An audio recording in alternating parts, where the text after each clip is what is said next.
are back. Hold on. I got one little edit to make on the docket. There we go. All right. We're definitely at 173, not 172. Hopefully.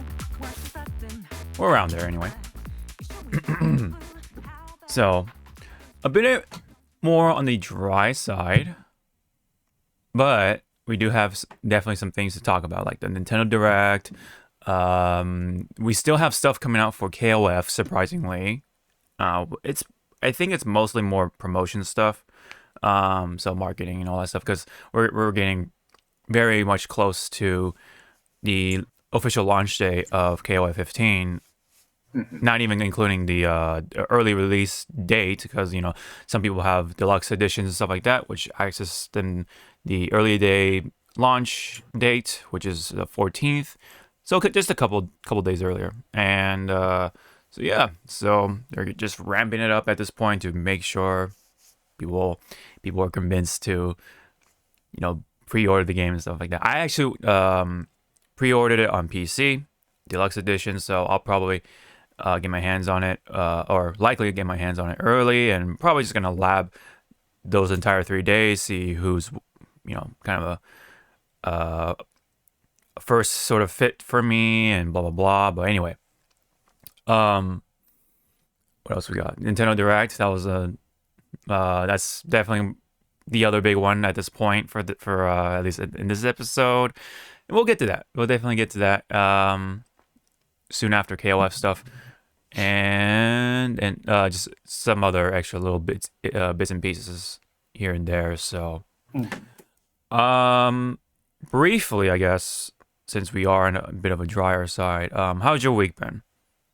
If there's like one thing you wanted to toss out there. Bleh. Bleh, yeah. That's all it has been for now. Bleh. So it's dry on your end as well.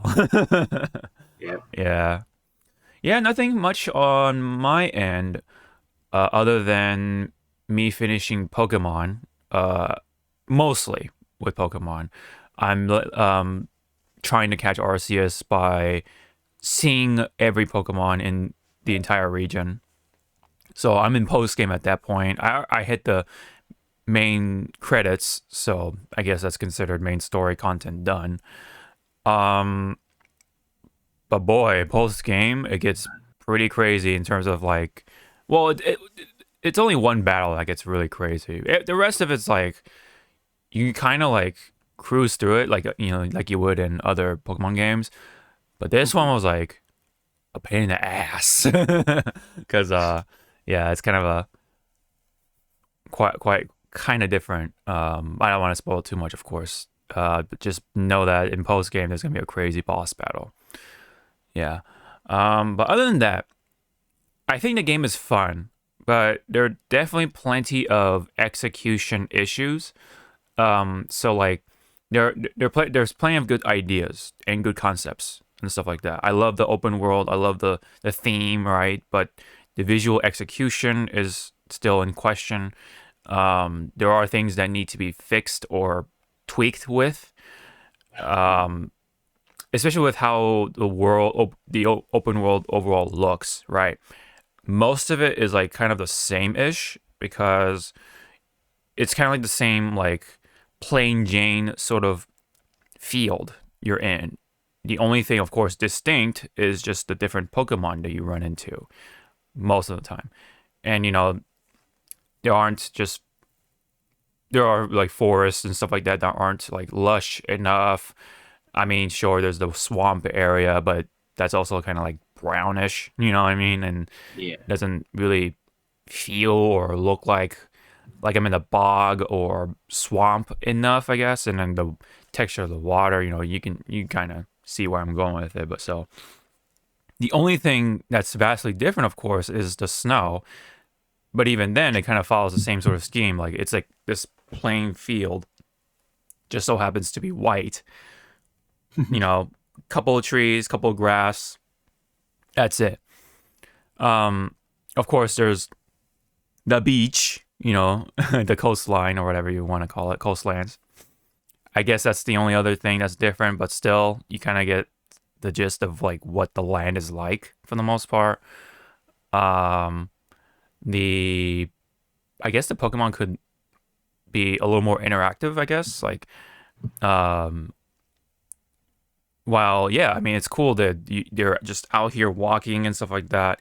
Maybe they could have like a little more, few more animations, like instead of just walking and then, oh, approaching to you, being friendly, and then the other animations just, oh, being aggressive, that sort of thing. That's what I got.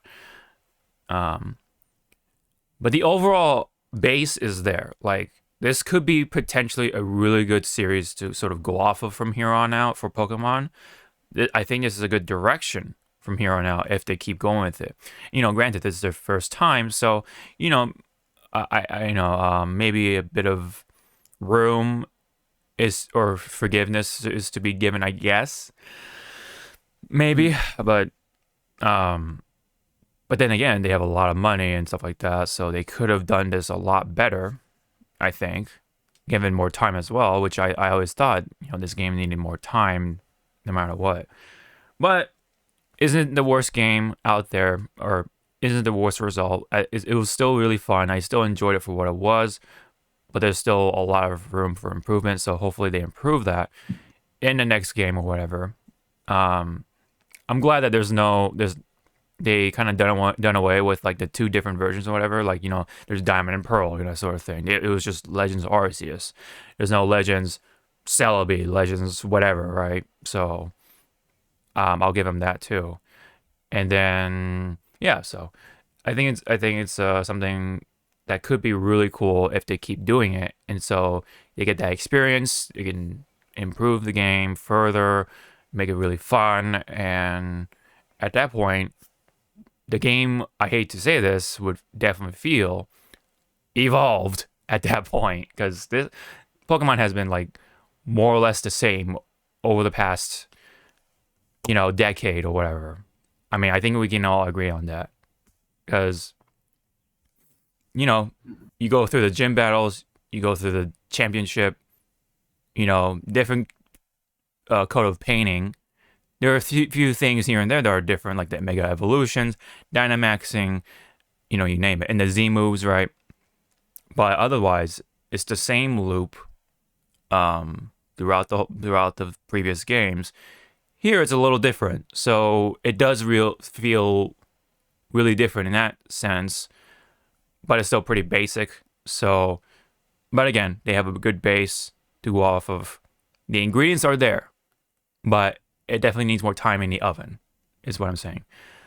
I mean, it's not like it's cyberpunk levels of like glitching and bugs and incompleteness and rawness and stuff like that. Gladly so. But it still has the jank to kind of like be reminiscent of that. So, I think, this is me being generous for this time. I would give it a 7 out of 10. I think otherwise, though, if I was a little more, neutral or whatever, I would probably give it a 6. Because, again, they have a good base. They try to do something different with Pokemon, and also I'll give them that. But the execution isn't quite there. So it would be more or less a 6 or a 7. So that's how I would kind of give it. But for the most part, it's a 7. So hopefully, this is something we can see more in the future. Will there be DLC for the game, for this game? Probably. In the probably in the like that somewhere in the November window, or maybe summer or something like that. I don't know. We'll see. So yeah, Legends Arceus is still fun though, but just kind of expect the jank that you've been kind of seeing on Twitter at least. So, but there are really cool ideas that exist in Legends Arceus. So, all right, well, enough from me. that was kind of like my week. I was pretty much stuck on Arceus and stuff like that. So that is that. Mm-hmm. I put 50 hours overall. I guess it feels a little short too, if you really like break it down.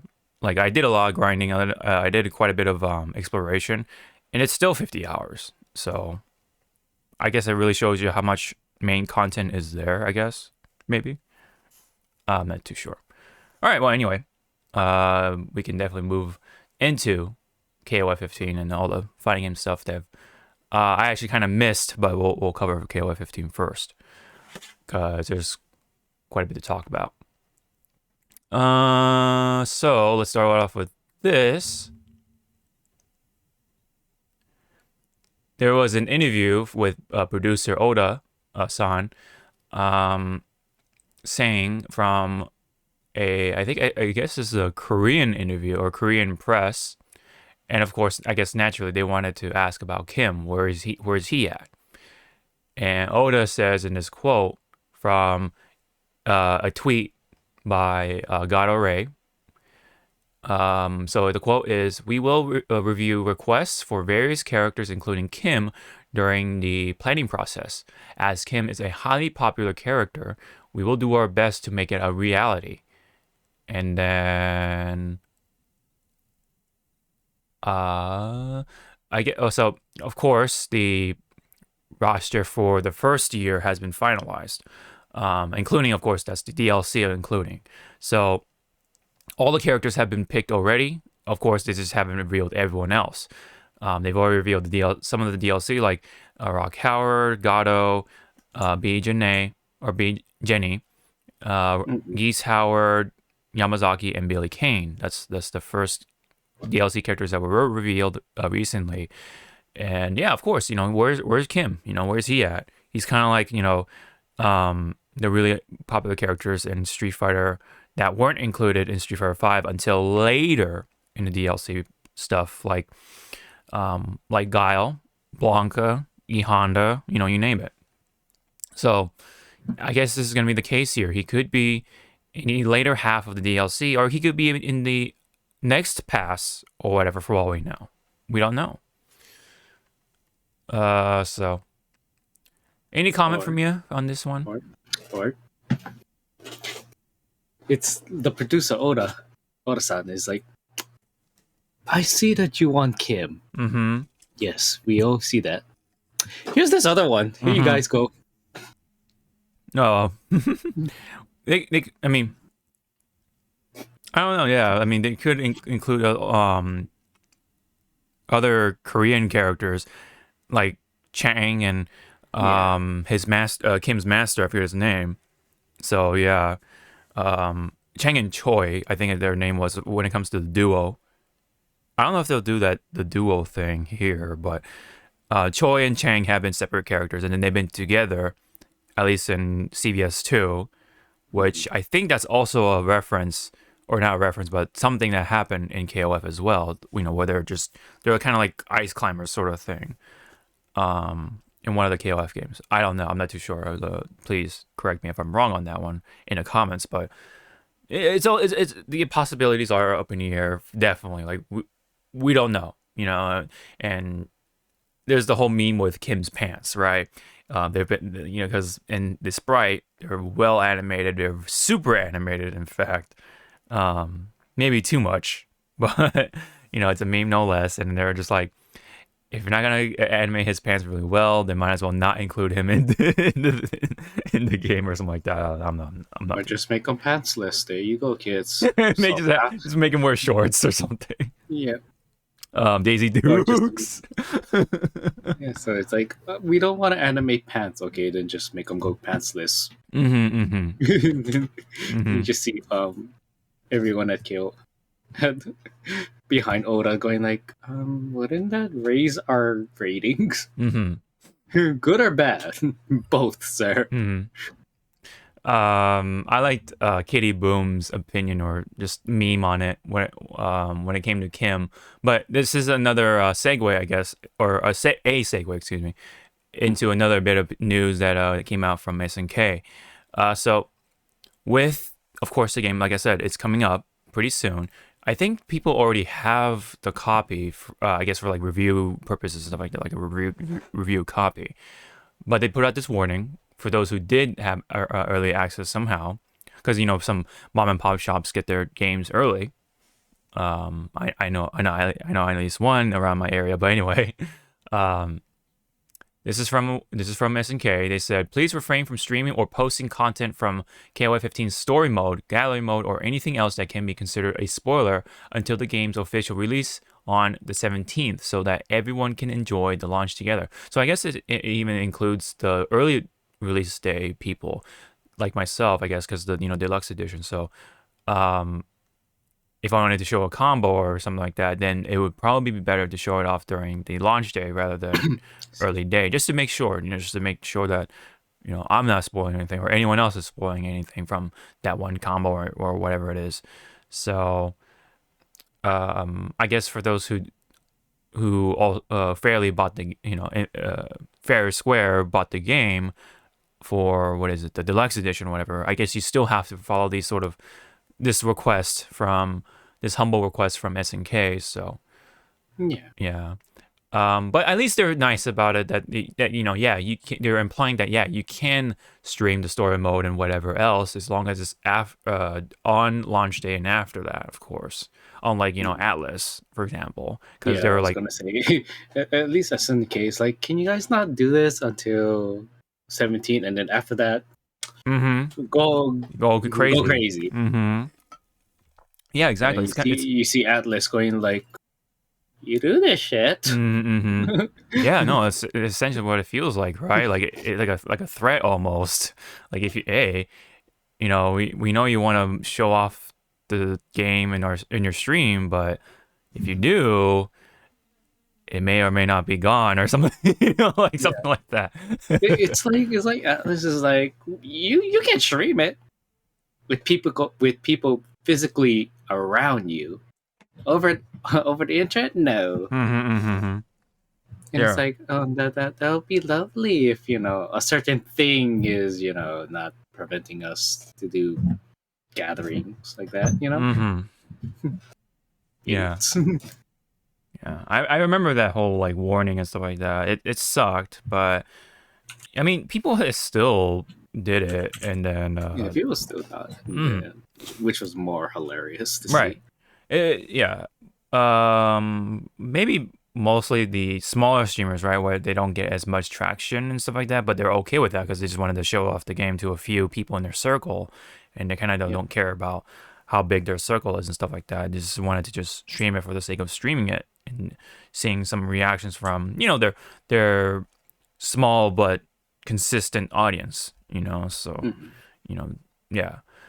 But when it comes to, of course, the big name streamers, that's probably where they have a big target on their back when it comes to that. But point being here, SNK is being very humble and generous about this sort of situation. I give a lot of credit for that. Much kudos for them to, go about this in a very reasonable fashion. So, yeah, that's just on that situation.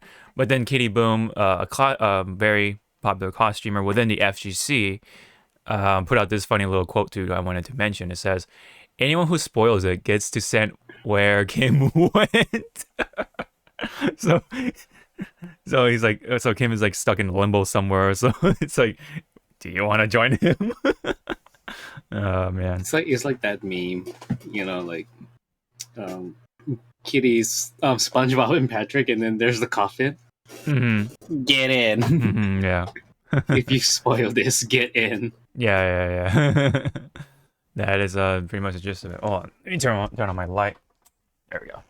All right, and I think that's pretty much it on that situation.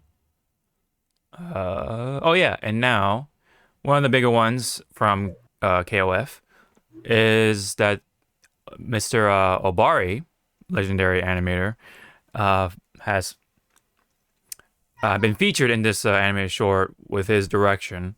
So there is a animation short. It's just a minute or two, so we can definitely check it out here. I'll keep it a little low. It's like an opening, essentially. Is this a hint that we're gonna get an animated series? Maybe, I don't know. Or a movie. For those who are familiar with Obari, he's very well known for the eyes, right? That distinct shape they have in the 90s. And I believe he did a lot of Gundam or mecha stuff too. Very, very legendary amongst the anime fans, the old anime fans anyway. Dolores, right? And then there's Rio, of course. Antonov, Shermie, god damn it.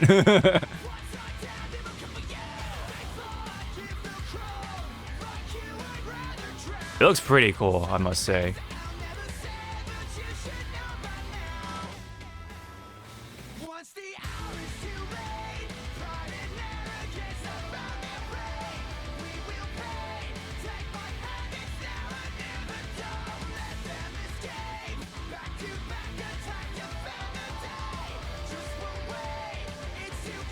You thought you got rid of me? He was like, Mm-hmm.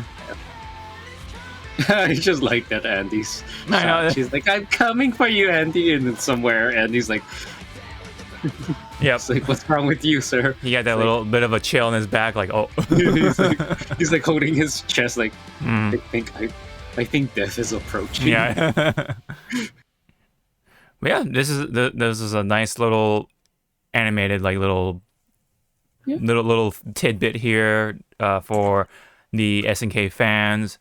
Like I said, it looks really good. It's very reminiscent of the 90s, right? When it comes to anime, because of I wonder. Sorry. No, go ahead. I wonder if this is the same studio production that did the opening for which I forget which Bloody Roar. It almost looks like it's the same studio. Oh yeah, it kind of does look a little similar with at least with the Primal Fury opening. Yeah, there you go. Thank you, Primal. Yeah, because that's the one I played on the GameCube for sure. Because I was like, like looking at like the color and stuff. Like this let me almost looks like Primal Furies. Yeah, let me actually bring that up. He's like, ooh. He's like, I mean, we gotta, viewers, you gotta remember, Primal Fury came out long ago. So the studio, you know, gonna have better assets than now. Oh, there's a 3D one. I remember the 3D one. Jesus Christ. Yeah. Not yeah. But the anime, like there's like a hint of it.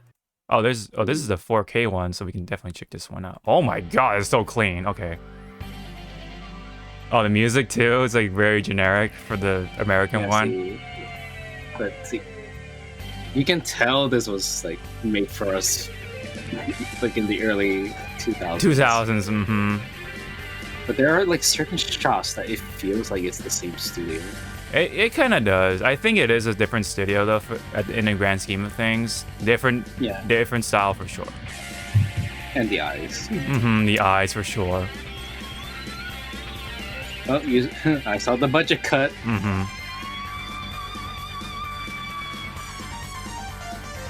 Or it could be like maybe like some of the old like the staff have moved over the to. Staff and mm-hmm. Yeah. Mm-hmm.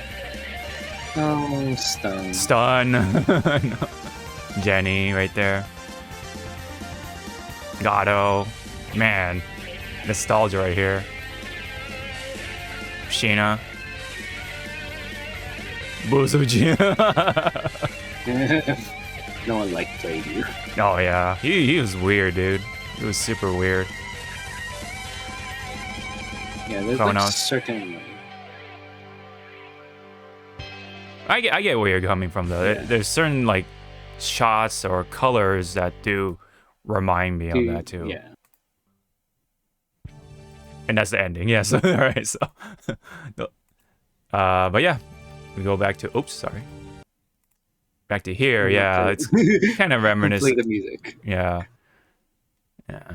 Very reminiscent. If they really wanted to go above and beyond with the animation. Mm-hmm. With the fight scene, they could have asked the studio that just did the recent Demon Slayer episode. Dang. But again, I don't think people want it, but the money. Mm-hmm. It's like, I want it to look like this. Okay. How much money do you have? What? It's like, give us. Mm-hmm. But it's cool, you know. Obari, that Obari style is still like there, like you kind of see it. The colors are obviously different because you know this is new stuff, right? In the 2020s, so there are things that are going to be a little different here, but in essence, though, it is kind of pretty much Obari-ish, especially those kind of shots um, with Team Ikari right here. Pretty cool.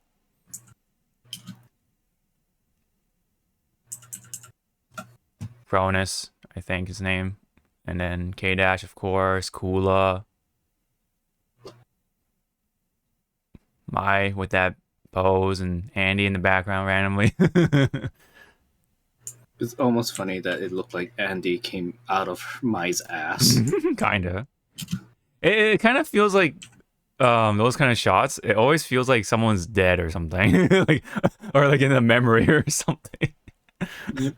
It's like Andy's still alive. For now. It's like, Yeah, for now. Yeah, see, like that kind of like that the opaque sort of shot in the on the side like that. It always like makes me think that they're dead or something. Like it's in memory, like in honor of this character or something like that. But they're not dead, or he's not dead at least. But yeah, nice little touch right here overall. Everyone looks cool. they look clean. They look very clean for sure in their anime forms. Even though Shune looks pretty badass, even though it's Shune, right? Like you see more muscle right here. Like he looks buff. You know, he looks more built here. Maybe because that's why what Obari wants from this character, like to be a little more built.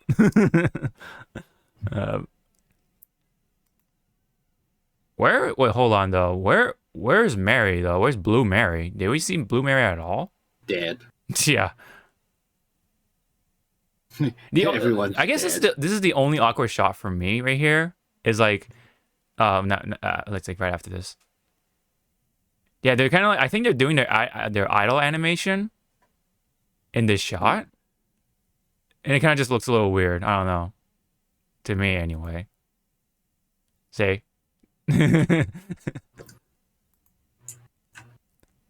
He's like, I got this, boys. It's Yeah. like, no, you don't. Let me just do one more sweep, I guess, because I did not see Blue Mary. Now that I realize.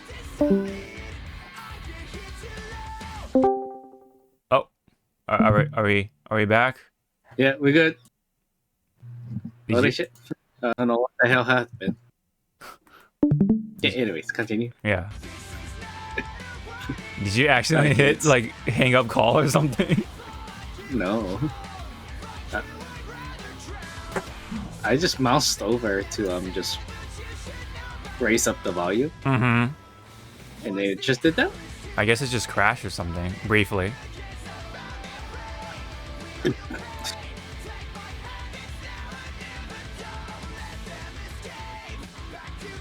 Oh, Captain Kidd would love to talk to you, sir. I know, right?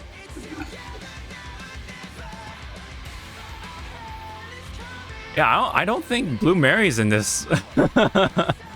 Yeah, she That's did. so weird. There's Terry, of course. You gotta have Terry.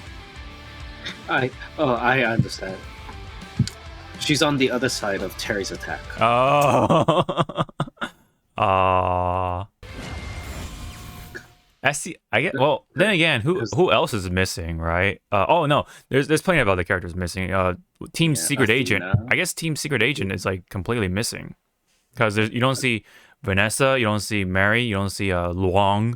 That's already a few characters missing. So I guess not everyone is in here. I thought like the launch roster is in here. That's kind of interesting. Oh, I guess you don't see King and Robert and. You only see Rio, though. That's really weird. That's kind of weird, actually. Never mind. There's plenty of characters that are missing because, you know, of course, it's an anime short. So it's a little hard to just stuff in like 39 characters in here in a minute 43. So, all right. I think that's pretty much it. I like that you kind of brought up Bloody Roar because I have an excuse to look at Bloody Roar again. All right. This link is a meme, yeah. Hyder and totally not looking at Dolores's butt in the screen there with the shades and everything. Hyder is like target acquired. Yeah, pretty much. Gotta love it. And here's a nice little poster of sorts, or key art or something like that, with that Obari touch to it. Very cool. Featuring mostly the main characters, new characters too, Dolores and Isla, and then there's Kyo and Shune. But yeah, you definitely see the eyes, right? The Obari style eyes, very sharp angles and stuff like that. Again, which is reminiscent of like early '90s stuff. And of course, his signature is on there. Everything is in here. That is like Obari-esque. It's like he never left, sort of thing.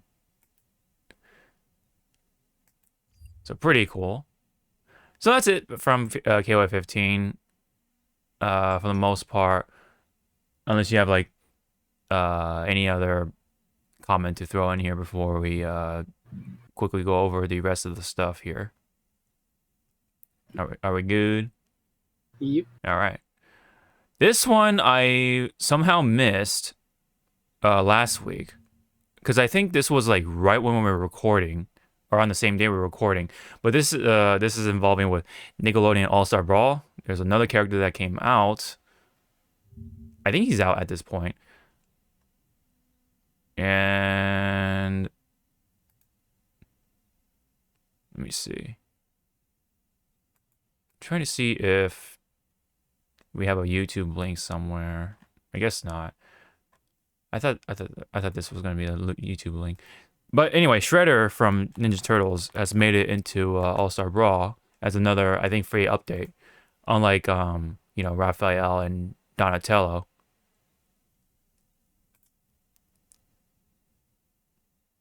Don't tell me it's the same music. It's the same music. You can pause. I mean, you can mute this shit. Yeah, I've heard enough of that music. He's kind of like M. Bison almost. He's got the cycle. He's M. Bison, but look how freaking huge he is Yeah. compared to everybody.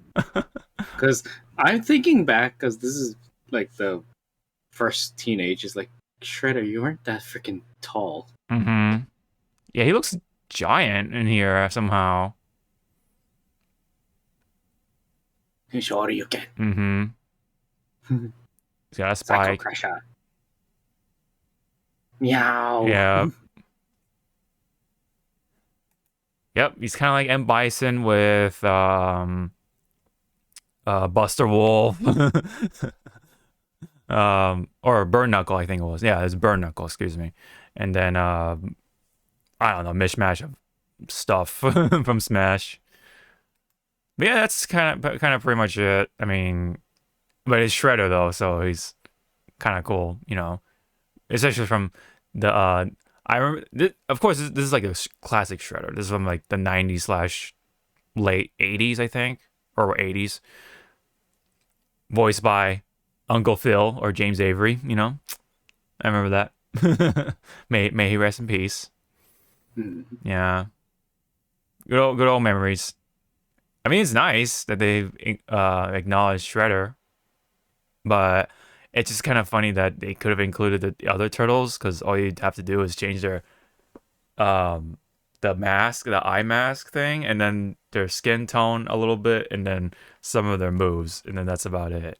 Obviously, right? Because staff, nunchuck. But we got Shredder before the other two, or no? It wasn't. Wait, who's missing? Right? Is it? Because I know. No, it's Raphael. Excuse me, Raphael, and is it the three turtles? I forget. It's been a while. We Anyway, got Leo, Mikey. oh, Mikey's in there. That's right. So Did we have Donnie? no, Donnie's not in there. Yeah, so it's Donnie and Raph that are missing. Those are the ones that are missing. I was getting Mikey mixed up in there somehow. But anyway, Shredder made it in there before they did, so it's kind of weird. It's kind of weird, right? But man, it's cool. It's cool. It's kind of nostalgic. This whole thing. Mm-hmm. It would have been nice, I guess, if it was the 2000s Shredder, because I like that design too. But I didn't like where the story went with that Shredder, because spoiler, it's an alien, not a Japanese dude. He disguised himself as a Japanese dude in the robot. It's I forget his name, but he's from like Craig's like race or whatever, where they have like it's like they need like they kind of need to have robot suits in order to like move around and stuff like that sort of race. And Shredders, I guess that was his name. I think it was something else. I think he had some sort of alien name, but he called himself Shredder, and he made a robot suit with a Japanese dude's face or something like that, or made it into like a Japanese dude. And you know the rest of the story, I guess, if you watch the show. But I didn't like it. Other than that, everything else was cool. Like there's a lot of characters that made it into that show, including like Casey Jones and Usagi and a lot of the Ninja Turtles characters. Anywho, that's pretty much it on that one. This one is a little different, but this is involving with Alex J. Bailey, who runs CEO, and he made an announcement that there will be another one for upcoming this year, in summer, I believe, in Daytona, as always. But on the trend of NFTs being bad, he made a joke about we have this exclusive NFT, right? And then you got your bait. Oops. Huh? What was that? Someone made a video. Hi, I'm Keith from Twitter, I guess. What the? Why is it? I muted it. Damn it. Right. So NFT pretty much stood for just nice, fun tournament. It wasn't what people thought it'd be, but then people were like, they're kind of just butthurt because they thought it was like either people thought it was real, or people were just like doubling down, like they're just like, oh, this is even if it was a joke, it's a terrible joke, blah blah blah, because like they kind of want to just like hide the fact that they were fooled by it. You know what I mean? That's what it seemed like to me. It's like you either admit you were fooled by it, or you double down on what you thought it was, or something like that, or something like, or whatever. I don't know. It was just kind of funny to see the comments. Like it was just a lot of that, like, oh, it's a terrible joke, even if it wasn't real, it's a terrible joke to make because it damages the environment, that sort of thing. That seems to be that seems to be like the number one concern for a lot of people. Like, yeah, I mean, it sucks, but what about the artists that get scammed or that get their stuff stolen? You know what I mean? Like, they don't even think about the people involved. Oh, but they just care about the environment and something like that. That's like for a lot of people the first thing they bring up, rather than the people who are directly involved with it. That's just my observation anyway. Like, yeah, I mean, yeah, the environment damage is shitty, but I feel that the people who are directly affected by this are the ones who should also get that sort of like mention. That's I don't know. I just think it's a little interesting, I guess you can say, that people always mention about that, but nothing to the sort when it comes to the artists themselves that get their art stolen and it's on the I guess the market or something like that, the NFT market or whatever you call it, and they get nothing out of it, of course. So I don't know. My number one concern is the artist, really, rather than the environment itself. Not saying that the environment is important or anything like that, but it just seems like, I don't know, people try to use the environment as a way to make themselves look like they're good or something like that. I don't know. It's kind of hard to explain, but I don't know. Do you have any comment or whatever you want to say about this sort of situation when it comes to NFTs and the people around it, I guess?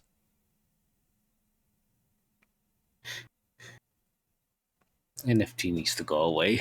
They definitely do, yeah. I mean, but I don't know. Just any observations that you've made with people in their comments or anything like that, or not so much.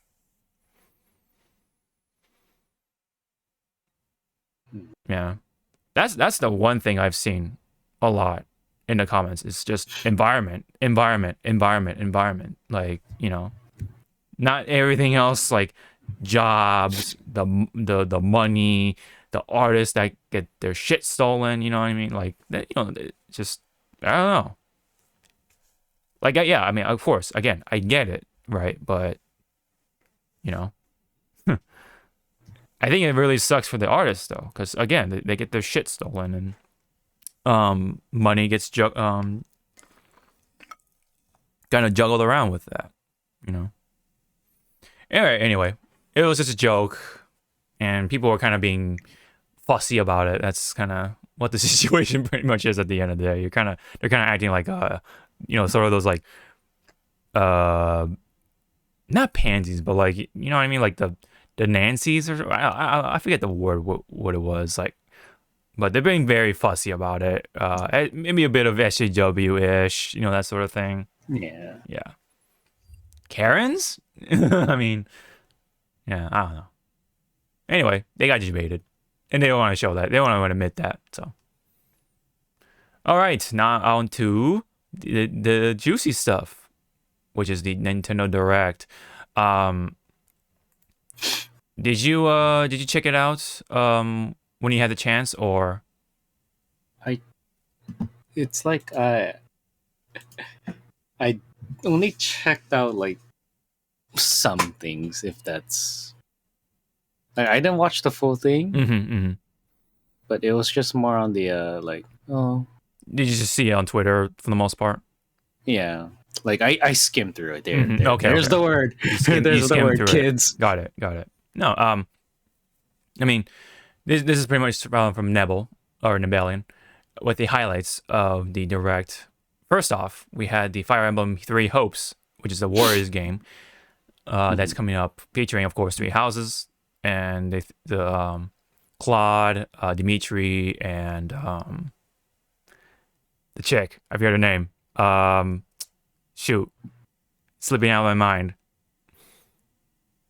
I wouldn't know, because I have 3 houses.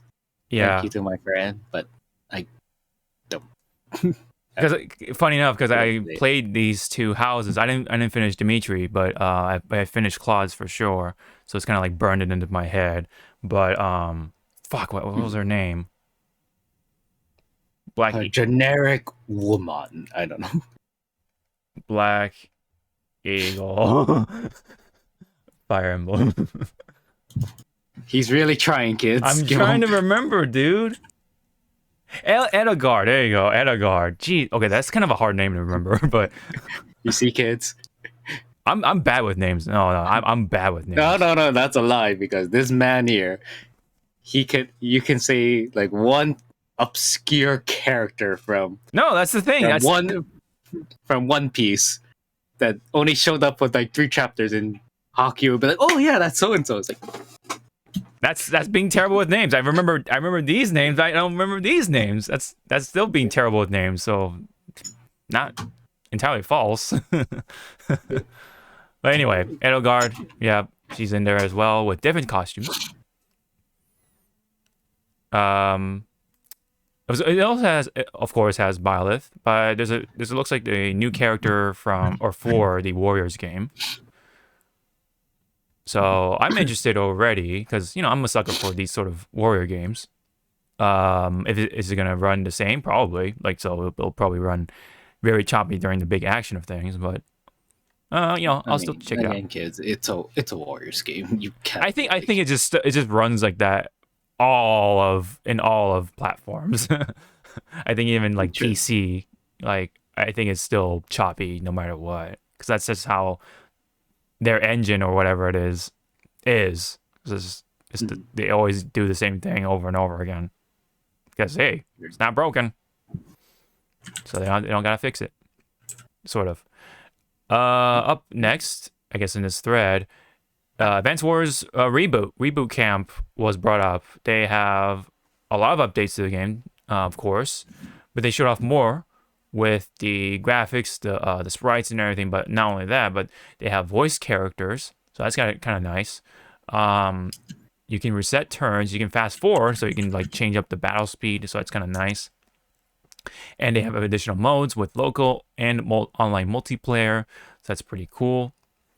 They showed off some of the animations for the superpower and stuff like that, like, and also some of the sprites, including Sturm, looking kind of different.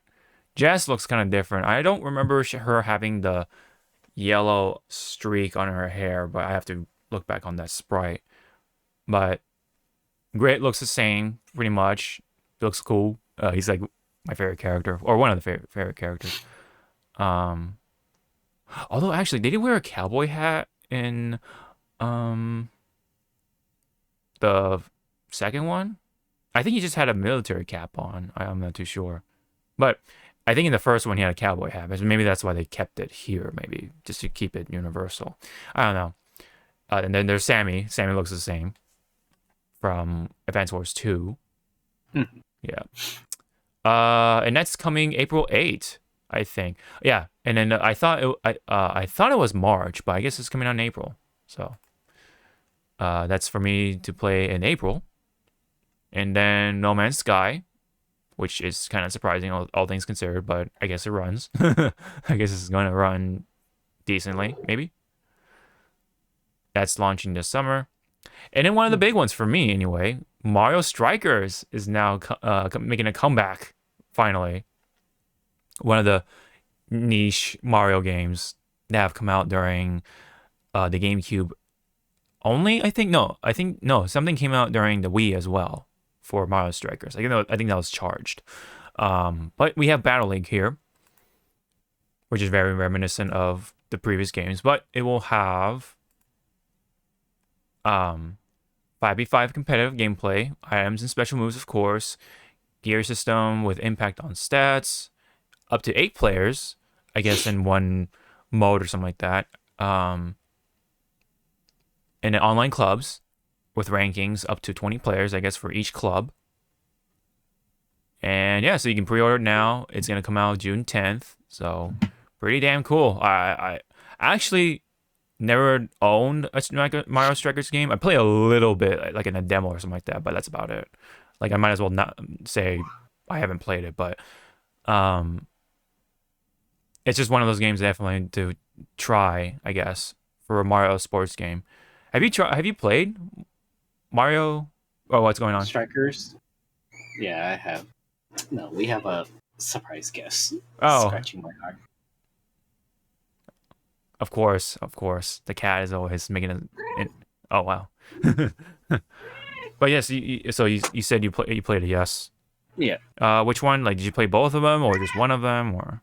Just the Owie GameCube. Mm-hmm. So okay, for the first one. Okay. Yeah, the first. Mm-hmm.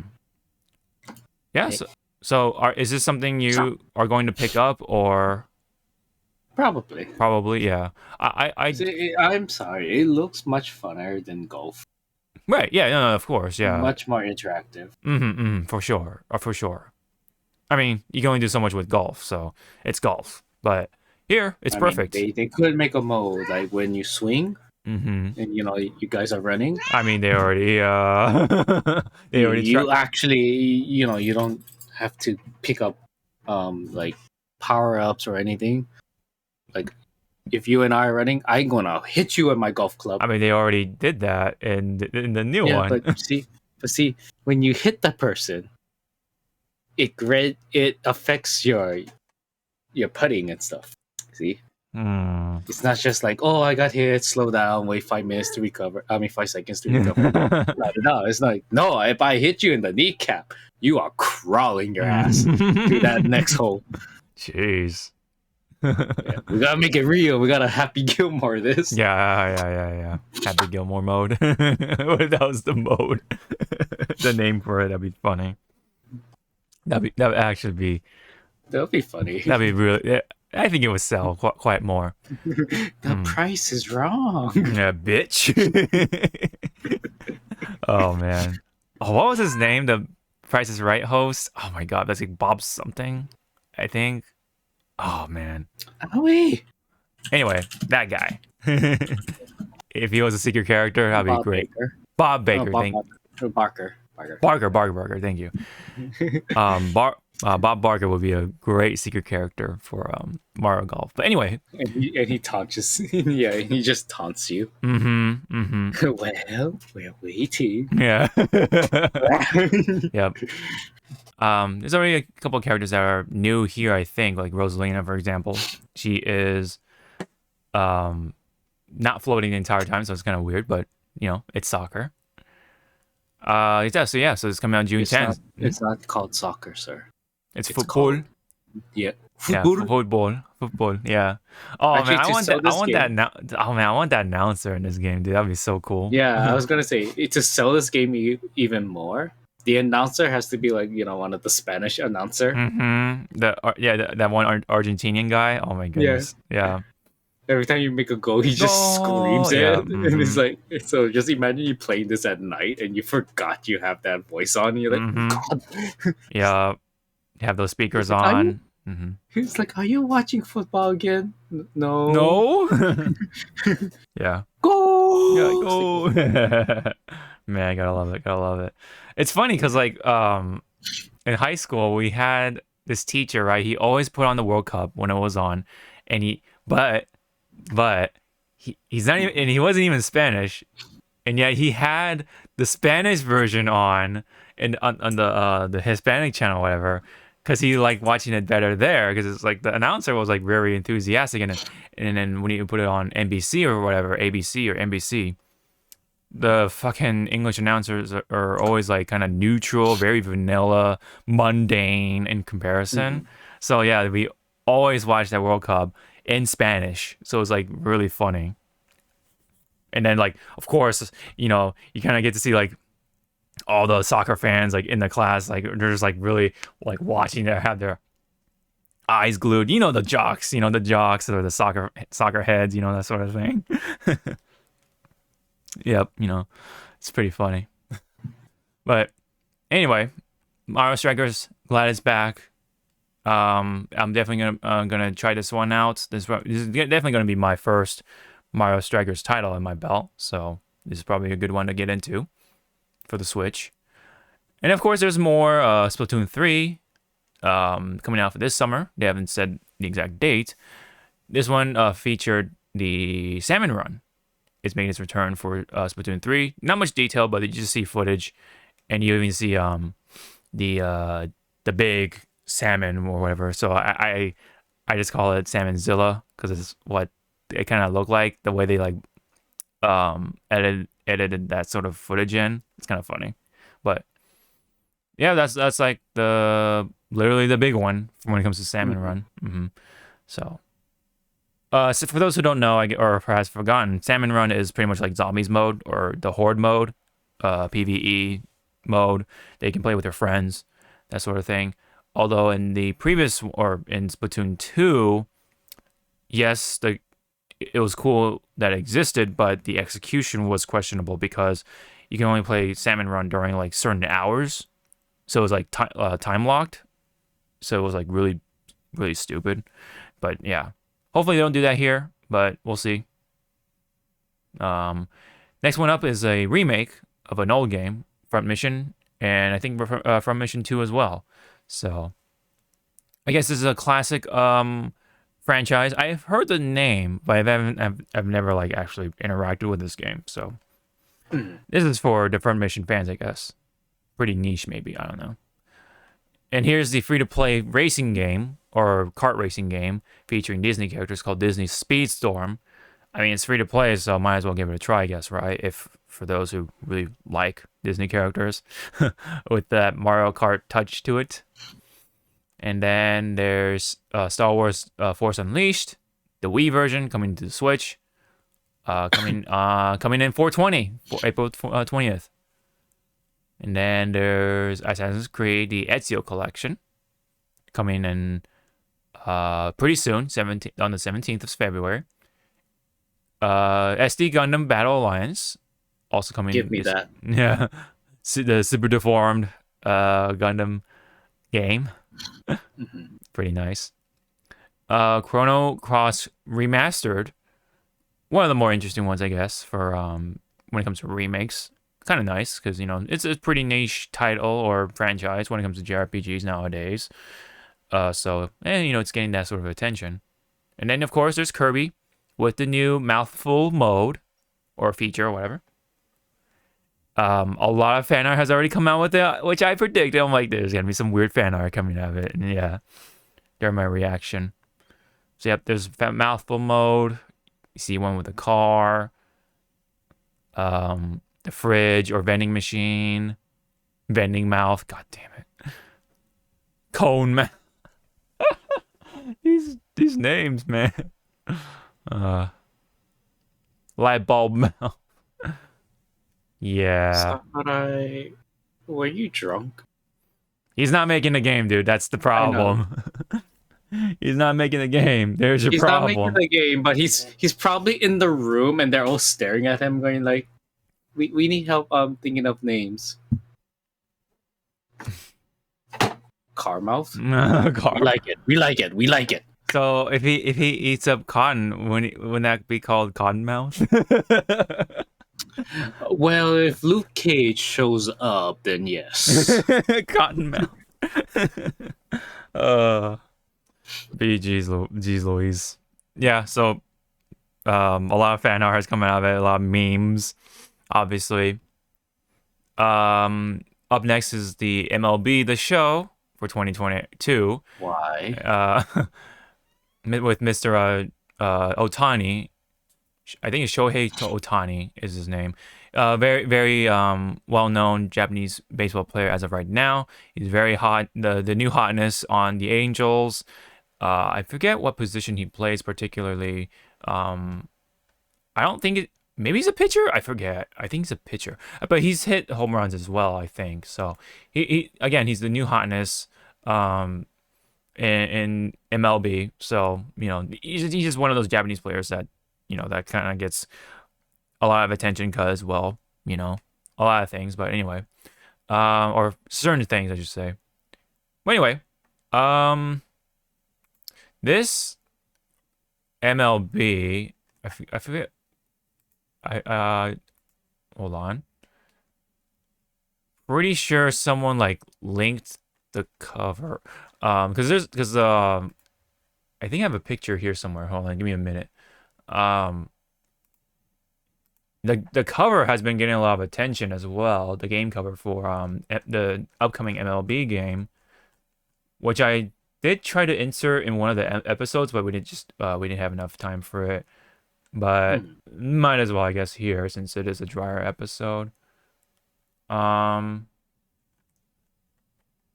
It might have been the previous one, but basically it's like a Western anime-esque sort of cover, like cartoony cover kind of, and it does look pretty cool, surprisingly, for an MLB game, because there's always it's always like the photo of like whoever's like the famous player right now. Yeah, so this is the cover right here, at least. Yeah, like if you get the MVP edition, and it features a Japanese player, I guess, for the very first time. I could be wrong, but features a Japanese player in a rather, sort of a cartoony cover. So everyone's just like, what the fuck? This is kind of cool. Even like some of the big streamers were like, whoa, that don't play baseball, or baseball games, excuse me. So kind of funny of how things have been turning out for for sports games, I guess, in some certain aspects. Hmm. Another niche game being remade for the Switch is Klonoa. Klonoa 1 and 2, I guess, are coming to the Nintendo Switch July 8th. So if you haven't played Klonoa at all, give it a try, because it's pretty much like Bandai Namco's animal mascot sort of game. You know, there's Sonic, right? There's Crash Bandicoot. You know, those sort of mascots, those characters, with their own platformer game. So, the audiences who have been waiting for Klonoa stuff for a long time, you know, of course they say it's like this is a sleeper hit and stuff like that. You know, people were really happy just to see this thing on the Switch, just because it's gonna get that attention, and hopefully that could mean we can see more games like this, more new games for Klonoa. I've always seen like the advertisements for it, but I never like gave it a second thought of like playing it or not, because PlayStation or whatever is. I don't think it was ever on a GameCube or any Nintendo system, from what I can remember. I could be wrong, but if they were, they were only in Japan. I think that's the big like barrier or whatever. But we're in a time now where we're okay with Japanese games at this point. So I think it's best time than ever to, you know, bring that kind of game. Another game coming to the Switch that's not entirely new is Portal. Portal has been that very infamous game. Well, not infamous, but very popular, especially with the quote, you know, the cake is a lie, you know, for story reasons. And, you know, the puzzles have been really fun. You can, especially in Portal 2, you can co-op it with your friend and solve the puzzles together. And I think in fact, the puzzles are made for co-op, I think, in Portal 2. I've never played the game, so can't speak on that too much. Live Alive is another remake, I guess. I never heard of this one, so I cannot say what this one is, but I think this is an old niche game. This one though, this was a personal big one for me. Wii Sports has always been something like I thought it was only going to be in, well, the Wii or Wii U. You know, those are really fun, goofy games with sports, motion controls, you know, you name it. And I've always had a lot of fun with friends when we had a time where, you know, they can come over and we didn't have to worry about about a damn thing in the world. We just play Wii Sports and stuff like that. And this was one of the games that kind of blew up my channel for a while on YouTube. And yeah, so a lot of good memories with this. Sorry, you're gonna say something? I was gonna say, if the Wii Sports or Nintendo Sports Nintendo Switch Sports isn't the theme song, I'm not gonna buy it. Like, oh yeah, the music, dude. I do miss the music too. I hope they have like the same sort of like genre of music in this game. That would be like kind of like half the experience, right? Like the music was really cool to me. You know, it's like good. It's like easy listening but cool at the same time. Sort of music. It's, if I don't hear the dun, dun, dun, dun, dun, yeah. Yep. Mm-hmm. If we don't hear that, it's like, okay, oh, very fun. trash. Yeah, trap. Yep. It's like, throw this shit away. It's like, why, sir? The theme's not there. Mm-hmm. The theme is missing. I don't like it. It's like, I don't want it anymore. So there's a lot of discrepancy with this one for like the wrong reasons, and they think people think that there are no Mii's in the game, because right away it featured like the these like weird new characters or whatever, but but there are Mii's in the game, because during the demo with Koizumi and the current president, I believe, they had their Mii's in there. So there are Mii's in the game. You could use your Mii's in this sports game. So I don't know why there's any confusion. They literally showed off the Mii's, and they're like, oh my god, there's no Mii's still. So yeah, so there are Mii's. Just to clarify, but you can also use the new characters if you want. Now, granted, the Miis that were in this, I guess, were pretty weird because they're more, because the proportions are like more realistic now. So they're like taller and slimmer, and they have like hands and everything. So it's, it's a little weird. I think, in fact, I guess I can like show off the trailer for it because like I don't know why people, or no, oops, I gotta get used to calling it Nintendo Switch Sports. Nintendo Switch. Oh wow, it's like the second one right there. Boom, there you go.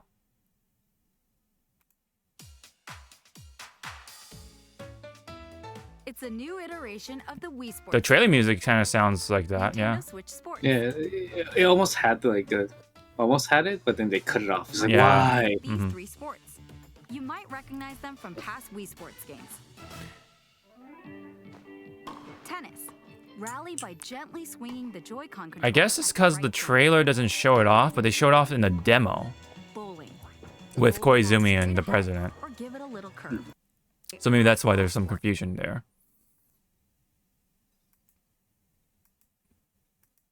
So, but yeah, it is coming April 29th, so another April game for me to get. Definitely this one. I'm definitely gonna get this one. Probably gonna like stream myself playing this game just because it's so like, I really do have like fond memories of these sort of games. So I definitely will try to stream it, play online and stuff like that against randos. So they have tennis, bowling, chambara, soccer, badminton, and volleyball. Golf is going to come in a free update later on. I think there's several modes within these sports too, including when it comes to bowling. There's going to be a bowling battle royale. So if you're not like in the top 10 or 8 by this section of the game, you're kicked out or whatever, you're knocked out. That sort of game. And then anything else? Yeah, all of them play online, so that's kind of cool. And then yeah, there's gonna be an online play test from the 18th to the 20th of February. So if you want to play the demo for it, and you need to have online for it, unfortunately, but that's just kind of how it goes. So yep. Up next, I guess we have the Taiko game, Taiko no Tatsujin, with songs featuring Megalovania and stuff like that. That's kind of cool. And if you want more songs, they're gonna have a paid subscription for you to have access to like over 500 songs or something like that for the game. As said right here. So if you're really into those Taiko games, that's something. Triangle Strategy, that one got more talked about. And then Cuphead with the Delicious Last Course DLC. That's coming to the Switch. Metroid Dread got a free update with the difficulty modes, Dread mode and Rookie mode. Dread mode basically is one hit, you're dead. So, and then one of the surprising ones when it comes to old games, Earthbound is making a comeback in here finally. So that could be a sign in the future that we could see it Earthbound 3 or Mother 3, excuse me. I think Mother is the Japanese title and Earthbound is the English title. I'm not too sure. Anyway, that could mean those kind of games are going to get some attention to the point where, hey, a new game is going to come out. I think, maybe. And then one of the other big ones was the Mario Kart 8 Deluxe getting DLC rather than Mario Kart 9. But there's a lot of courses over the course till 2023, and it's all that for $25. So, actually not badly priced, all things considered. You know how Nintendo can do, right, when it comes to these prices. If you do have the Nintendo Switch Online Plus, it is included in there. So I guess that now it's adding more value to the Plus subscription, I guess. But I'll just buy this separately because I just want to play Mario Kart with more maps. I guess The first wave will be coming March 18th of this year, and then beyond that, we'll have up to 6 waves. Again, all 48 courses for $25. So that is something for me at least. And then this one was the last big one because this was like literally the last part of the direct, and that is Xenoblade Chronicles 3. Obviously, the Xenoblade fans were going crazy. I think this is going to be following up Chronicles 2, if I'm not mistaken, because one of the characters is coming or is from Chronicles 2. A lot of people have seen Nia, the cat ear girl, is like old and she's like wearing a mask or something like that. She's like featured in the trailer, so I guess there's some sort of connection there. And I could be this character right here she's going to be the new heroine for the game. It looks like she's going to be related to Nia, so we'll have to see, I guess. I mean, not that I haven't played the Chronicle stuff, but that is something for the Xenoblade fans. You know, they're definitely eating good. You know, but I guess there's a bit of something for everyone, I guess, right? I mean, I got Wii Sports, I got not Wii Sports, Switch Sports. I got Mario Kart, I got Mario Strikers, right? And then there's Xenoblade, there's all the old remakes, you know, coming in. So surprisingly, we didn't get anything for Bayonetta 3. I thought there was going to be something more to it, but I guess not. And then, of course, there wasn't anything on, like, you know, next Switch or anything like that, Switch Pro or nothing to the sort. I think they're going to be saving that for either next year or maybe the second half of this year. Maybe. But I wouldn't count on it. I mean, there's a lot going on still in the world, and I think this would be a really bad time for them to, like, hype it up, in my opinion. So I think they're going to save it for at least next year, if not 2024. And I think they even directly said in this direct that the Switch is still in the middle of its course or something like that. It's in the middle of its life cycle. So we're still gonna see plenty of Switch titles. I forget when it came out precisely. I think it might have been 16 or 18 or something like that. 2016 or 18 or something like that. Do you remember the year that it came out at all? Is it somewhere? I think it's somewhere in those years. Let me look that up real quick here. Let's see. Nintendo Switch. This sucker came out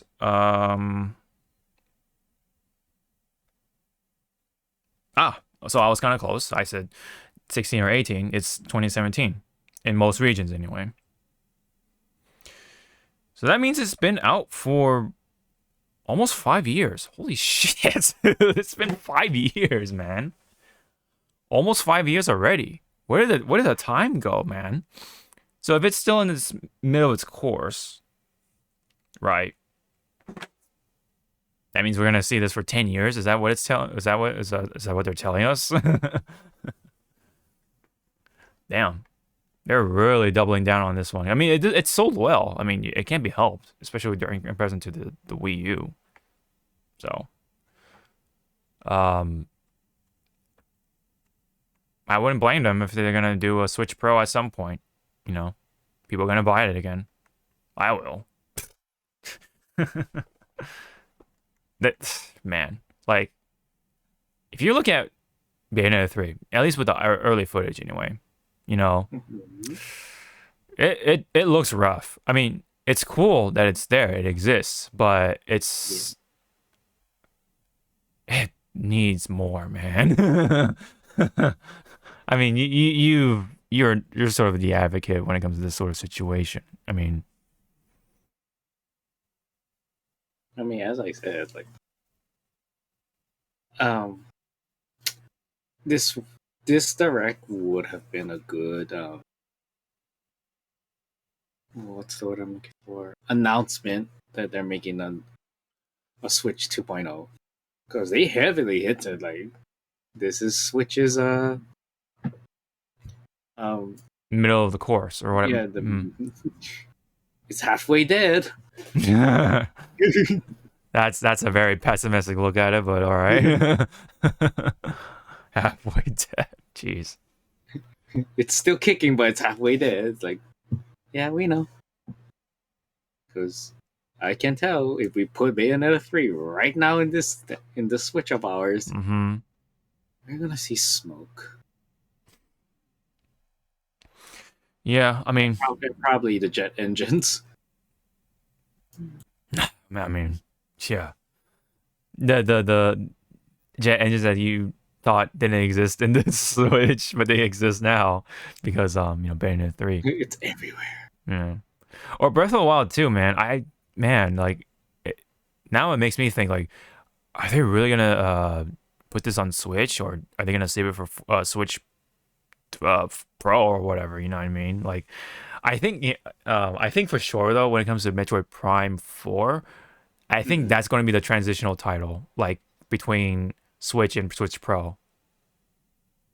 I think that's going to be I think that's going to be the title that will be that sort of case, rather than Zelda. Even though Zelda has sort of went through that almost every time at that point, right? Because there was Twilight Princess, and then there was Breath of the Wild, and then yeah, I mean, over the course of the recent games, it's always kind of been consistent, sort of. I don't think Skyward Sword didn't go through that, but when it comes to like new system, you have a Zelda game, but that Zelda game is always going to be like, oh, you can buy it between these two systems or whatever, you know. But I think that's that title or whatever that situation is going to go to Metroid Prime, because Breath of the Wild 2 seems like it's like being pretty close to being complete. So if we're lucky, we're probably going to see it either by the end of 2022 or for sure in 2023. But I think that's still when the Switch is still kicking alive and well. But so by the time when Prime is ready to come out, I think that's going to be where we kind of see the horizon of the new Switch or whatever it's going to be called, Switch Pro, whatever, Switch Plus. I think that's going to be what it's called, honestly, because they were already calling the Switch Online, Plus. So maybe that's what they're going to go with. I think that's what they're going to go with for the new Switch. That's my my prediction. Anyway, yeah. So for me, I think realistically looking at it, yeah, we'll hear something about that next year if we're lucky. If not, 2024 for sure. They gotta say something, right? Because again, like we're already coming up on the fifth year, right? Usually these consoles are as early as 6 or 8 years, I think. Usually. Usually. But the Switch is doing so well that they're probably gonna try to like beat that dead horse for longer. I don't know. Anything else you wanted to add in, or you're good? Good. Yeah. All right. All because of this. Sorry, she wants attention. No, yeah. She's like staring right into the camera. She's like, what do I do? Yeah. Kitty. There you go.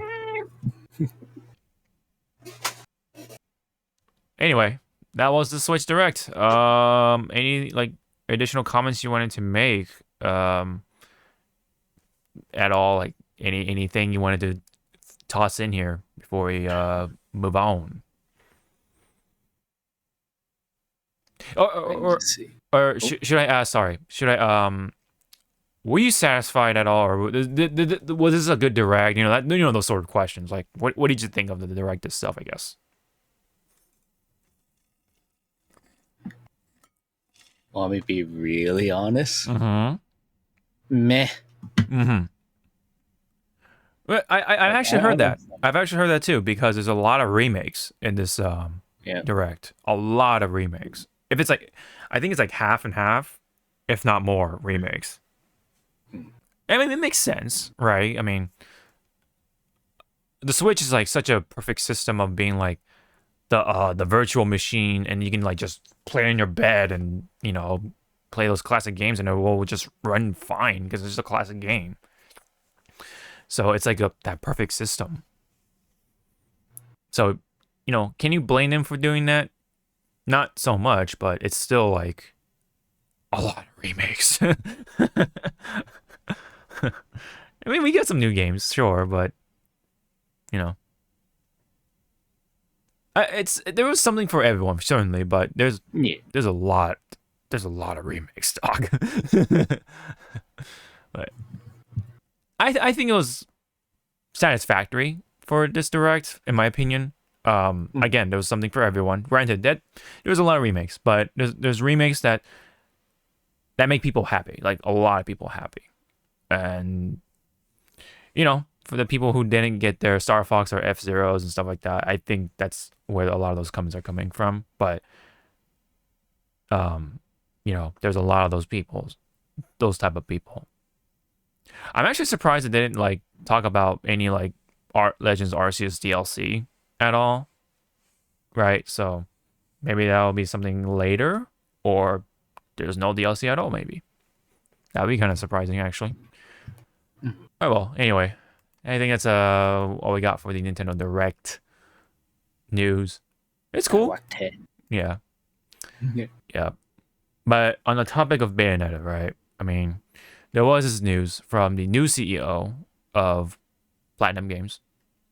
And this is kind of scary for the fans because he pretty much, or this CEO has hinted that they're going to do live service games rather than, the games that people look forward to usually.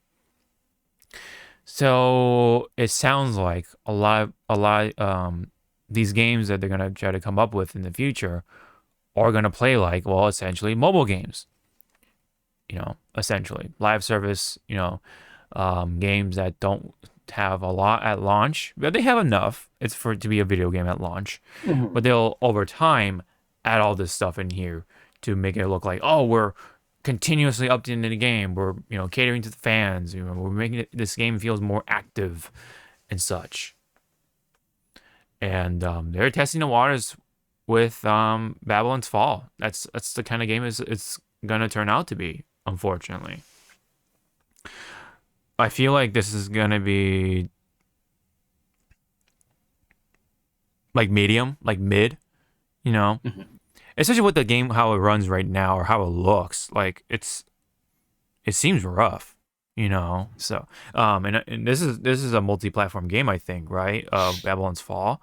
So it's not even like a Switch issue or anything like that. This is just an issue across the board. This could be just an art direction sort of thing. I don't know, but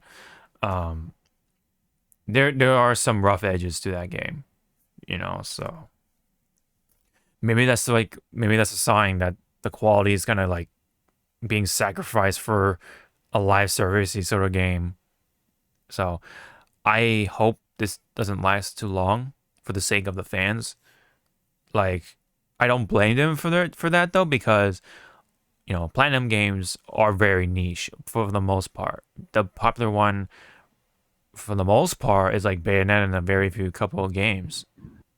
But Bayonetta is not exactly a seller either. It's like, yeah, it's popular, but it's popular within this bubble, so yeah, that's why they're doing this. They kind of want that cash grab sort of scheme. So, I mean, there's good ways and bad ways to go about it, so we'll just have to see, like, if they handle the live service part, like, cool, if they're cool with that, how they handle it. Yeah.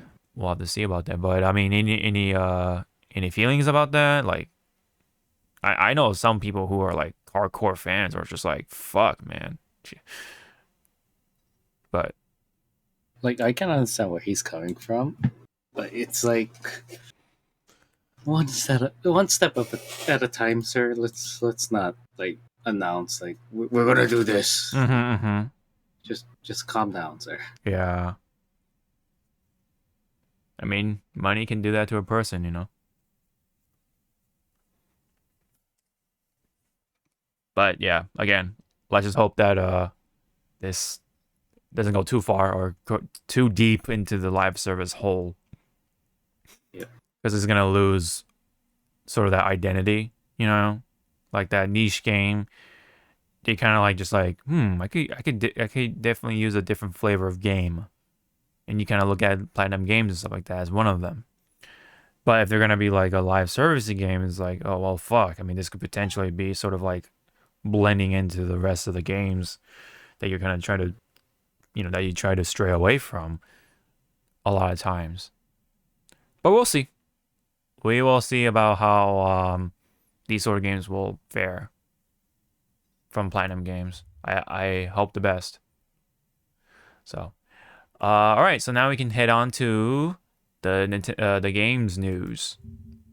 That was all how we had for the frontline news. So, like I said, it's kind of dry. But this is from Nintendo of America, and just wanted to talk about Legends a little more. The sales at this point worldwide is 6.5 million. Quite a bit. It's been quite a hit so far. Yeah, I'm kind of glad to see that. Again, it has execution issues, but you know, the ideas and stuff, the base is there. So hopefully they can do better with it. They can like really go further with it and make it flourish more. That's what I want to see. And then up next, speaking of Legends Arceus, this guy who was at the Jackass Forever premiere, I think he's one of the Jackasses. He had a the Switch Lite on him, and he was like playing the game, I guess. And then he has his priorities straight. Right, he's a jackass, right? So. It's going great. Oh my, the GameCube color Switch Lite. I love it. Yeah, you know what I'm saying? I couldn't put Pokemon down for the premiere, so I had to bring it with me. It's like, Who did you choose for your starter? oh no, you have the GameCube. I'm getting nervous color now. for the light. I He's a loved fake it. fan. No. Mine. I know. Oh my. It's going great. Oh my, the GameCube color. I Switch want that Lite. color, I love but it. Yeah, you know what I'm saying? I I couldn't don't put like the Pokemon light. down for the premiere, so I had to bring it with me. Oh my god, who did you choose for your starter? I'm getting nervous now. Oh my god, he's a fake fan. No. The fire Yes, he is. Pokemon. Cyndaquil. Hell yeah. Oh wow, he picked Cyndaquil. Nice. I actually picked Rowlet because I wanted to do something a little different. But you know what's funny? They have the fucking starters in the wild. So it's like, well, fuck.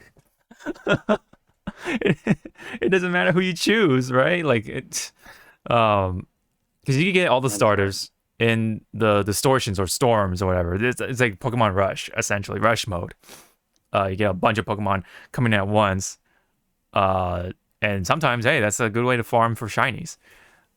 But no, I mean all the rare Pokemon are in there too, and then so I caught Chimchar like later on or early on, so I just kept using Chimchar because I couldn't, or Infernape. When it evolved to it, like I couldn't help it, and I just didn't use my Rowlet or whatever evolved to Decidueye, the Hisuian Decidueye. That's grass and fighting, which sounds really cool, but I didn't use them like most of the time. I barely used Decidueye, which kind of sucks, but I kind of have a better grass type Pokemon, which is Leafeon, I think, because she's a fucking tank. She's a fucking tank, man. I had to do some stalling strats with her, and I won that one big boss fight. Holy shit! Leafeon was an MVP, man. I don't think Decidueye will be able to do that. I could be wrong, but Leafeon was a fucking tank. Jeez Louise. I never had to do a stalling strat in my life in Pokemon, but here I am. Anyway, Jasper is the guy from Jackass Forever, and he's addicted to Pokemon. So that was cool. You haven't checked out Jackass Forever in theaters, have you? No. Yeah. People say it's good, so yeah, kind of glad to hear that. All things considered. It's like, that's good. Yeah. I mean, I'm not going to theaters, but you know. Yeah, see. Yeah. But But the last time I went to a theater was to watch Spider-Man. I mean, yeah, of course, that's like a big one. So. Yep. The last time I went is like. February 2020, and that was for Sonic, the first movie. Oh man, I mean, that was a good movie. I mean, all things considered, for all the things that are like kind of had on the line, like for a video game movie, like it could have been a disaster, but actually blew my expectations away. So, yeah. Anyway, as we were talking about the Switch, right? This could be a potential competitor. Remember, we were talking about the Steam Deck, and in the past. So this is Infiltration, someone from the FGC. He, I guess, was provided with the early unit or whatever, and he's playing Street Fighter V right here in handheld mode as M. Bison. Now, of course, you can't tell the graphics, but when it comes to frame rate, it looks like there's no issue at all. Looks like he's just playing it just fine against a CPU. And all things considered, his execution on handheld is not too shabby either. See, he even did a combo into a critical art.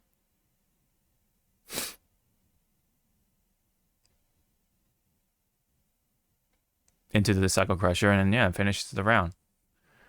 And then he shows off this mode, the dock mode, where he can use his snack box or hitbox, a small hitbox, to just put it on the desk and then just play it from there.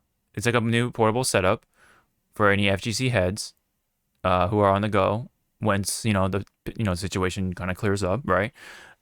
This could potentially be a really good tool for the FGC guys, like especially the pro players. Like if you just want to get some practice in, bust that out, and there you have it. You can just literally plug in your arcade stick or any hitbox or anything like that, and get your practice in. So it's kind of like, as I said before, like it does have potential, right? And this is going to be for people it's going to be for a really niche part of the market, especially for people who want to practice on the go, that sort of thing. And also people who just want to play in bed, that sort of thing. Yeah. Yeah. Will I get it? No, because I don't really feel the need to get it, but it's neat, potentially. It's got potential for sure. So, but if all the little cracks in the armor and this sort of thing, like, gets all worked out, right? Design improvements over time, this could actually be a really good competitor against the Switch, because it's essentially a portable computer. Like, so it's going to have a different chip in there, different whatever hardware, updated hardware at some point, and it's going to look better at some point. So again, though, if this takes off, though, that has to be the key thing. It has to take off. If it doesn't, well, there's no point. So, but again, this could be a really good niche market for the FGC people, especially who want to like practice on the go, or just want to practice in bed, or who want to just play in bed or whatever for the sake of just playing, without having to turn on their big old rig and everything, and lug it around and stuff like that. Yeah, so I think also you can like play it on the TV like you can with the Switch. I think that's the thing, if I'm not mistaken. So, I think if that is true, holy shit, you have a portable computer in your hands, like really, like actual portable computer. So now I know you're not getting it, but did you have any like comments about it regarding to it? If you have the money, you have the money. You got, yeah. I mean, you want to try it out, you can try it out. Definitely. And as you said, portable computer. Good job. Yeah. Some people already have portable computers. It's called a laptop. Yeah. Right. But this is But strictly for gaming, yeah. strictly for gaming. Yeah. So you don't have any other like bullshit to like take up your performance. So if you have a dedicated gaming sort of system, nothing's gonna like interfere with you, like a laptop would. And I don't know how laptops fare when it comes to like gaming for a long time, or any other whatever factors that involve with gaming, right? And not to mention they're pretty fucking expensive, right? Laptops. But I think when it comes to this, I think it's gonna be around $500 or $600. So I don't know how a $500 or $600 laptop would fare with gaming, but yeah, I mean, there's always I guess a comparison test, right, in the future if people want to give it a shot. But it's a dedicated gaming machine, so, and like I said, it's definitely for a niche market. So yes, there is a laptop, that is very true, and that's gonna be for everyone else. But there are situations where there could be situations where this system here is really going to shine. So potentially, so we'll see how this performs. Yeah, that was kind of interesting to bring up. Meanwhile, there was the Gran Turismo State of Play, which I'll just play in the background. I'm not gonna go through everything, of course, but briefly, just wanted to say that I'm definitely excited for it. There's a lot of stuff in here to look forward to. I mean, it's Gran Turismo, right? So it's that racing simulation game that I've been waiting for on the modern consoles, the PlayStation 5, and like it looks great, looks like it runs great. There's gonna be a lot to it, there's like all those fancy particle effects, right? But I really wanted to try this with the haptic trigger feedback on the controller, actually more than the steering wheel, because a lot of steering wheels right now aren't updated. They're kind of old, so I don't want to like get a slightly old steering wheel and then lo and behold they're gonna come out with a new steering wheel like right after that. It's like, well, that's a waste of money. So maybe I'll wait on the steering wheel for a little bit at least. Maybe it'll have like haptic feedback built into it. I don't know.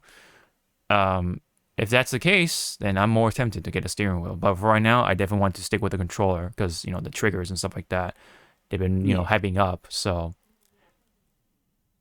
but yeah, it's a great racing game with a good amount of cars in there. There's like what 400 at least maybe around 500. But it's already got plenty of other cars, or definitely plenty of cars that I want, which is like the Japanese sports cars. So they're just plenty of that, and like it's the graphics and everything are really gonna make it shine, like literally. So been waiting for this for a while, for a good sports racing game, simulation game. Yeah, obviously it's for the car heads, so yeah, definitely want to get back into that sort of thing, and yeah, hopefully it comes out good. So that is the gist of it. And of course they're gonna like update it with more cars, so there's that too. Yeah. So pretty excited for GT7 for I think it's coming out in March, so I'll be sure to pre-order that in the coming weeks. So anyway, we do have some stuff to talk about when it comes to Apex.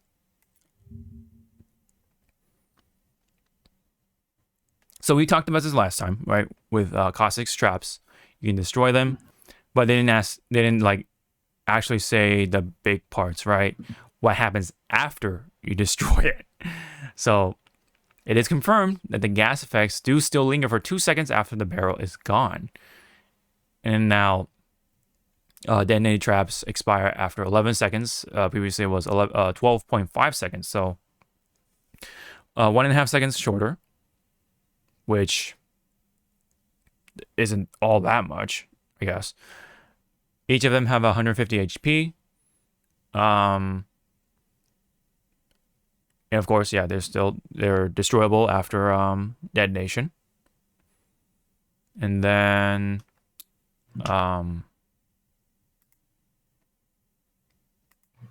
this one was kind of interesting. Quitting the game no longer denies kills or assists. So a lot of people, what they did was when you're finishing them or when you're trying to, like, you know, kill them or whatever, they rage quit. So it's kind of like a rage quitting in fighting games, right? If you're about to lose, when you rage quit, it denies them the win. But in this case, ain't gonna happen. Not gonna happen, because when you're knocked down, it already counts. So it adds to the kill or kill feed. And that's pretty much it. So I've seen plenty of that happen in Apex Legends. So quitting is not gonna help, unless you're just quitting for the sake of time. Like, yeah, I already know I lost. Like, all right, whatever. Move on to the next game. You know, that sort of thing. Yep. But if you're just trying to rage quit for the sake of, like, stats, that's over. But we did play the season 12 update. I mean, have you played? Yeah, the recent. The recent update so far. Did you play Mad Maggie at all? Nope. No, but playing with and against Mad Maggie, you know, how do you feel about it so far? For, I guess, first impressions. She's very niche. Niche, for and sure. And situational. She's very situational. You cannot just throw shit out the door like every other champion. She has to have, like, her own what's it called? Setup. There you go. She does well with maps that have a lot of cover, which is why Olympus is kind of like that map where it's going to have a lot of cover, because, like, the shit that's falling down, you know, that's cover. And you know, she relies on that actually more than characters or other characters, because her tactical sticks to the cover and shoots lava through the said cover. So she's supposed to be an anti-cover character. But if there's no cover in an open wide field, there's no point, unless you have an ult, you know, to complement or try to, like, help her with that. But it's an ult, right? You can only use that once in a battle, you know, essentially. And like I said, she's very situational. She really shines during, like, when you're fighting against someone who's inside and has cover, who relies on cover. But other than that, when she's, like, wide open, not so much. Her passive, which is supposed to scan after you shoot somebody, isn't that useful either. Like, I haven't found like a highlight of that ability alone, because I don't think it shows up for everyone. It only shows up for you. I think you have to call it out. So she does have interesting stuff. Like, if she has a shotgun on her, she moves faster, and I think everyone else around her does move faster too. So it's like a movement buff sort of thing with her warlord ability, which is kind of neat. Because I noticed that, I was like, oh shit, what the fuck? Because I wasn't playing Mad Maggie at one time, and I got the warlord thing on my thing. I'm like, what the fuck? But so I guess when she has a shotgun on her, like in the current, like, weapon slot, that is when her buff activates. And then her buff, or sorry, her ult is primarily used for, like, a speed boost, right, rather than, like, an offensive boost or an offensive weapon. Yeah, you can use it like an offensive weapon for big knockback. It doesn't do a lot of damage, surprisingly, but it does dizzy them, so it's something, right? But I primarily try to use it for, like, a rush thing, like, oh, I'm gonna flank this person, so I'm gonna, like, throw this ball in this direction. I'm gonna go fucking run and then, you know, and then try to shoot them from in a flank. especially with a shotgun because she moves even faster with that. And yeah, if you get him with the ball, then that's a bonus. But yeah, it's primarily like a speed boost thing because it drops like all those. And of course, the enemy can use it against you too, so you want to be careful with that. So, I mean, overall, she's not that strong. She's very situational. I think she's kind of just there. I did win a game with somebody using Maggie, but I haven't not win a game myself with Maggie just yet. So, yeah, not yet. But when it comes to like, even when it's like the other way around, so when you're inside a house or something like that, or a building, and people are trying to like, kill box you with the windows, you can shoot at the window, and then like you're just like, whoa, shit, I gotta go to another window or something like that, and you can kind of like essentially like know where they're gonna go, or it's kind of like what you mentioned, what you said during our time playing together. Mad Maggie's kind of like a herder. She herds the crowd. She is crowd control in a different way.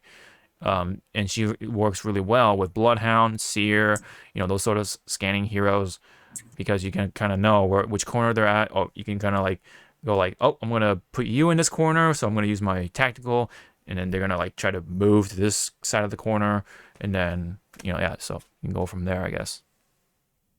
So if you want to like control like which side they're gonna like hide in or camp in, you can definitely do that. But again, it's very situational. If they're not in the house, the fuck you gonna do, right? So I kind of wish your tactical kind of work also kind of like a little mine, I guess, in outdoor use. Like it would like explode after like I don't know, some time or something, to like kind of distract the enemy or something like that, to tickle them in a way.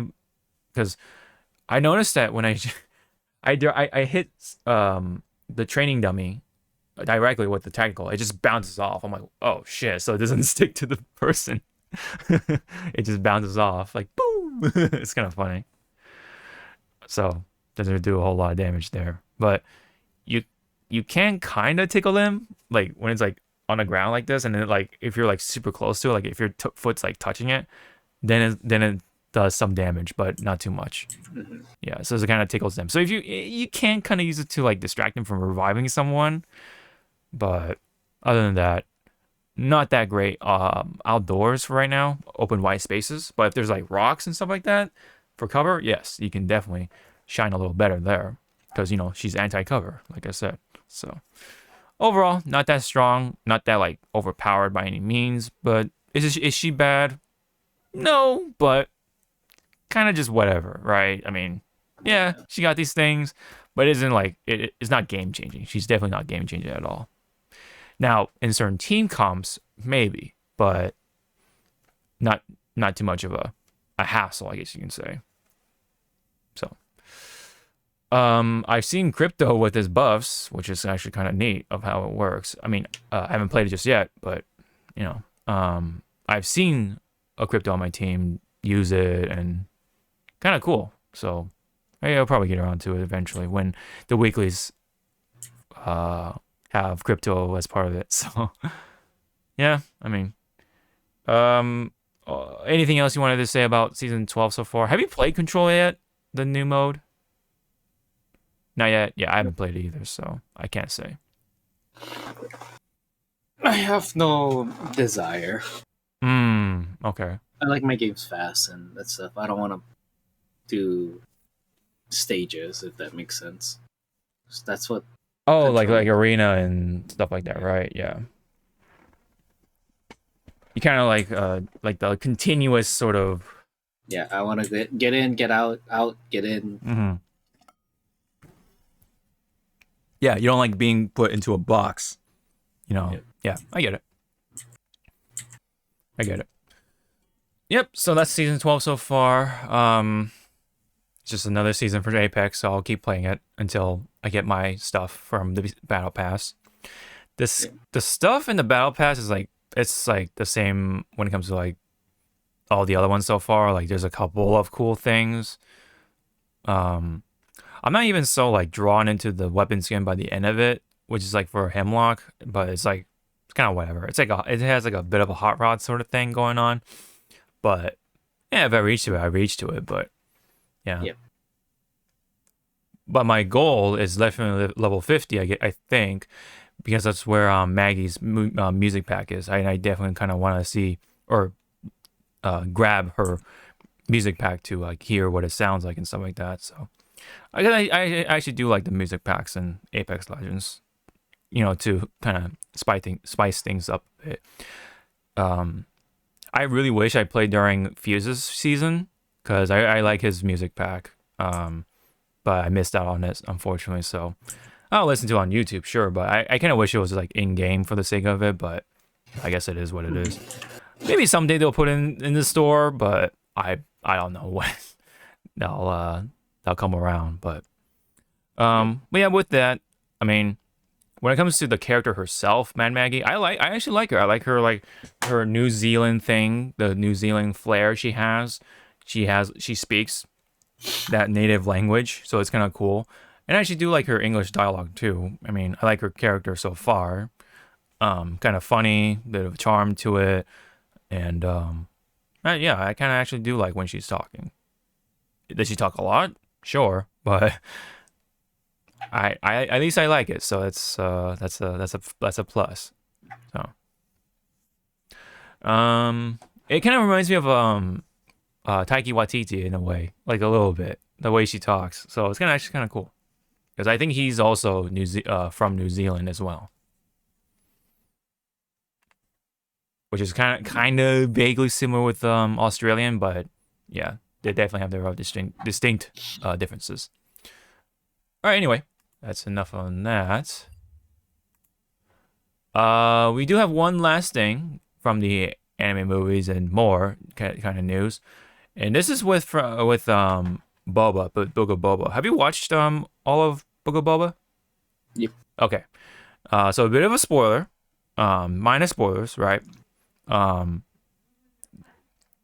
Skywalker is in it, right? And there was a scene. There's just like obviously it's not like truly Mark Hamill, so to say. It's like a deep fake type of technology. They put his face or a young face over someone like a double, like a stand-in actor, and you can also hear his voice. What was recently said or told was that voice was actually an AI voicing that Luke Skywalker. So I thought so. I'm like, there's something weird about this voice. It sounds like him, but it doesn't sound like him at the same time. You know what I mean? Like it doesn't like it's kind of monotone. So I thought that was weird. I thought it was like some sort of weird like impressionist or something like that, like someone doing an impression. But it turns out it's a fucking AI, which has been a thing with some uses. But I guess now they start to implement that for this situation in a way. And that's kind of scary, right? That's the situation that Troy Baker was like potentially going to support, because we were talking about the whole voice AI NFT thing with Troy Baker.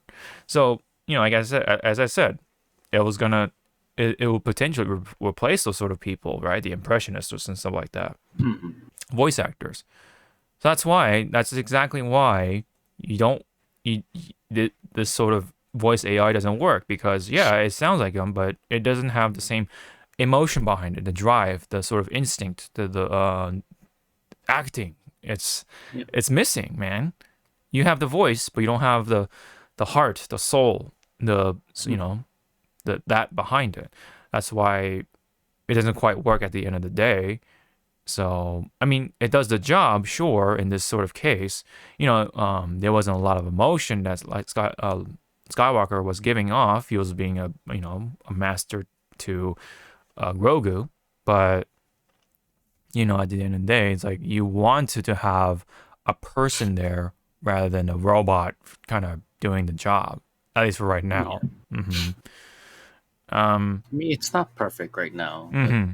But, Right, it's definitely not perfect with the technology right now.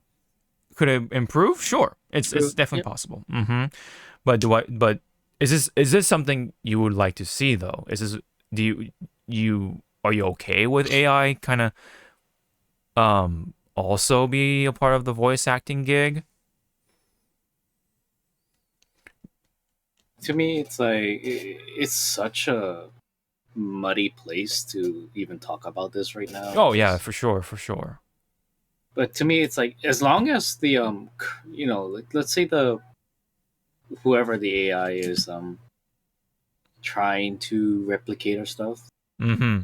if that person or their family is okay with it, then that should be like the done deal, right? Right. Yeah. Yeah. I get where you're coming But from. if the fans bitch and moan about it, then it's like, okay,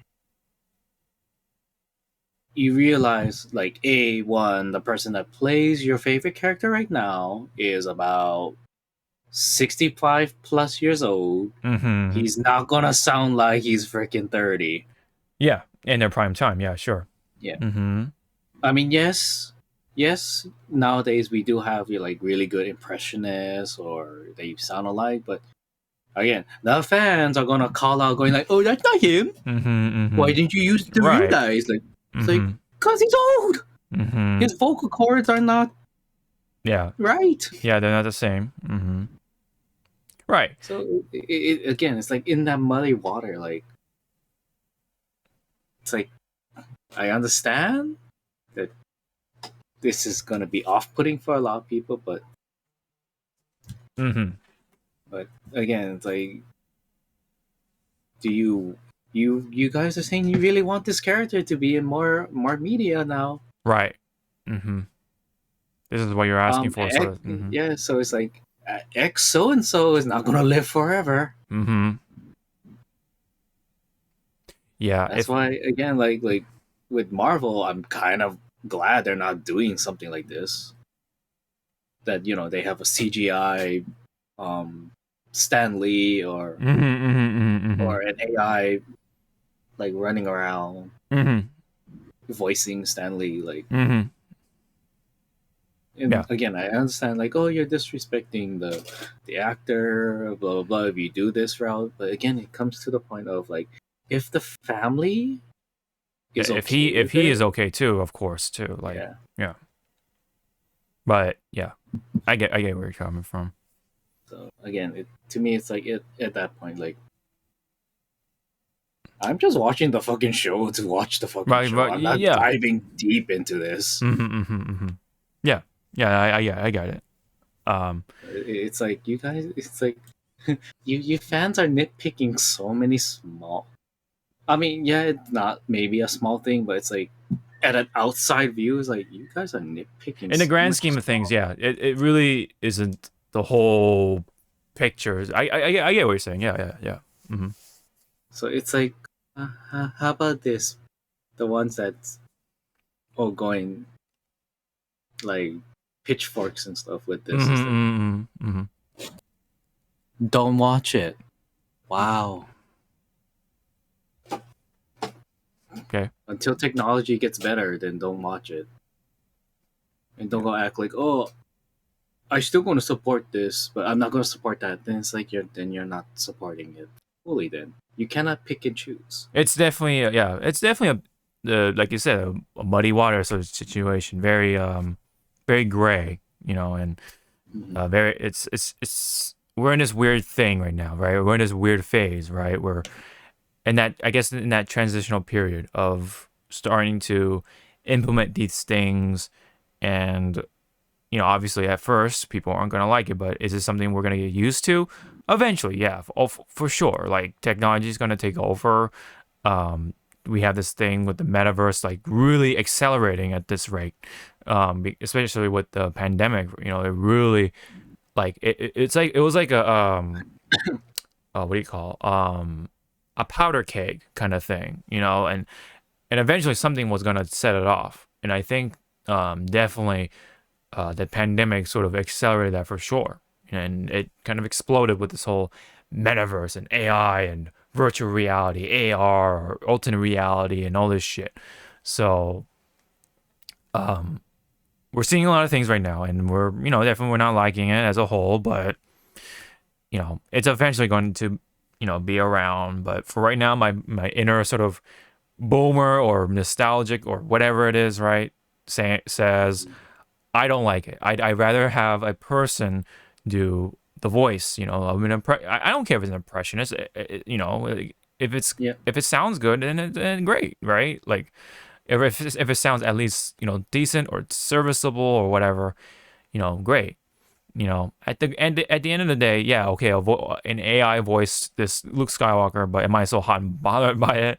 Not that much, but yeah, okay, it did sound like a little off, you know, but you know, there are plenty of other problems in Book of Boba right now. I mean, I watched all of it too, and I have mixed feelings about it, so that's why I gave it like a 7 or a 6 out of 10 or something like that, because of other things. There are plenty of other problems in this one than with Luke Skywalker's voice or whatever, you know. Yeah. So I mean, it's like, you know. Did you watch Mandalorian? yes, I did. Yes, all 2 seasons. Yeah. Yeah, remember how people bitched about how Luke's face was like that? Yeah. Oh, they definitely improved and then it. all of a sudden, and then because they got the artist on YouTube, forget his name, that pretty much just like, I can do one better, and they hired him, and I was like, see, yeah. So maybe this is a new culture now. You bitch hard enough, and then things change. Yeah, maybe the voice could improve too. Maybe with the AI voice, or just have an impressionist. I don't know. I mean, whatever. I mean, we'll have to see. If it's like someone like, you know, Princess Leia, like somewhere in this story or whatever, then I can understand if they'll use a AI thing or not. Yeah, they could use the AI or another voice actress. Whoever's gonna do this. The voice, yeah, and they get like unused like voice lines. Like from like years ago, recording or years ago, the time Carrie Fisher was on Family Guy and just spliced them. Which some people forget that Carrie Fisher was on Family Guy. Right. Yeah. Yep. I mean, like you kind of said, it's a pretty muddy situation right now. So yeah, we're in that weird time right now with technology and movies and just media, people bitching, the internet, AR, metaverse, you know, that whole crap. So yeah, a lot of situations were accelerated thanks to the pandemic and whatever, right? So, but what did you think of steering away a little bit from this conversation? But what did you think of Book of Boba as a whole?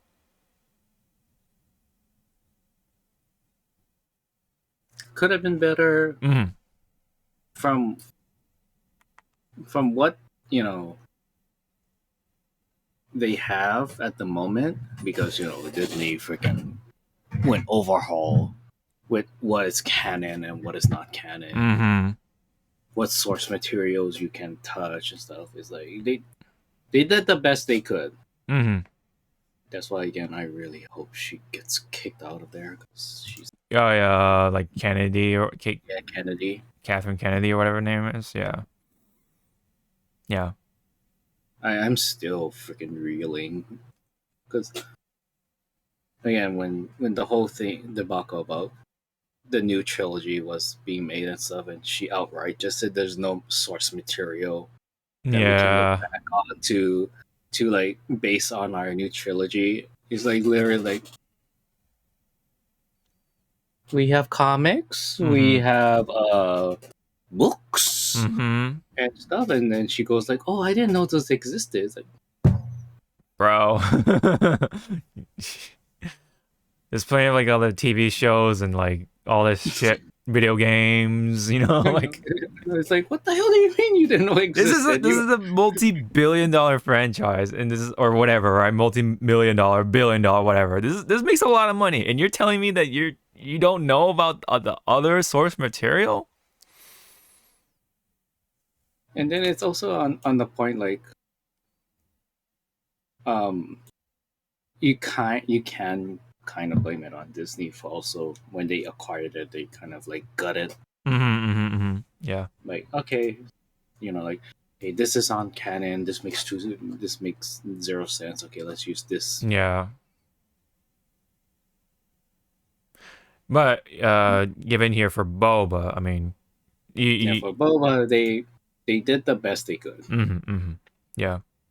What do you, Just sorry, but for the at least for the last episode, I mean, like, was that satisfactory to you, or? there were some parts I was like, oh, okay. And then the memes that came out of it, I was like, oh. The spin, right? The guy with the spinning move. Okay, so the spin. My little thing is that he's a mod. Yes. His good eye is his right eye. Yes. Something like that. Yeah. So something like that. Yeah.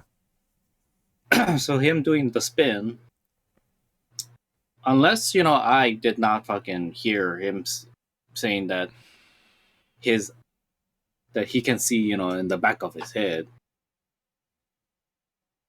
because remember they're like half machines, half human. Yeah, cyborgs. Yep. Yeah. In my interpretation, he did his scanning. Spin. He's scanning life forms to make sure that I don't step out here and shoot and someone has a clear target on my back of the head. Or because the director of this episode is he's good in making action movies. Desperado, Spy Kids. Yeah, I remember those.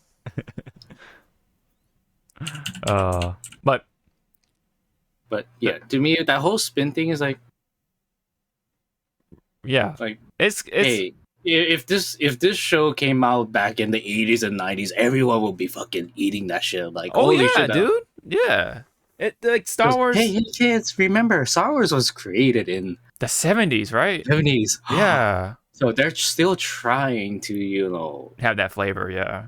Have that flavor. So chillax. And then people, like calling out the ones that saying that this spin is stupid. It's like, okay, then you want to explain to me, Anakin and Obi-Wan just yeah, right. Yeah. And then someone tried to like go like, well, because they're like very masterful, skilled lightsaber, wielders. They're just, trying to do this and that. It's like, well, from an outside perspective, that looks fucking stupid. Yeah. Whack the guy. Yeah.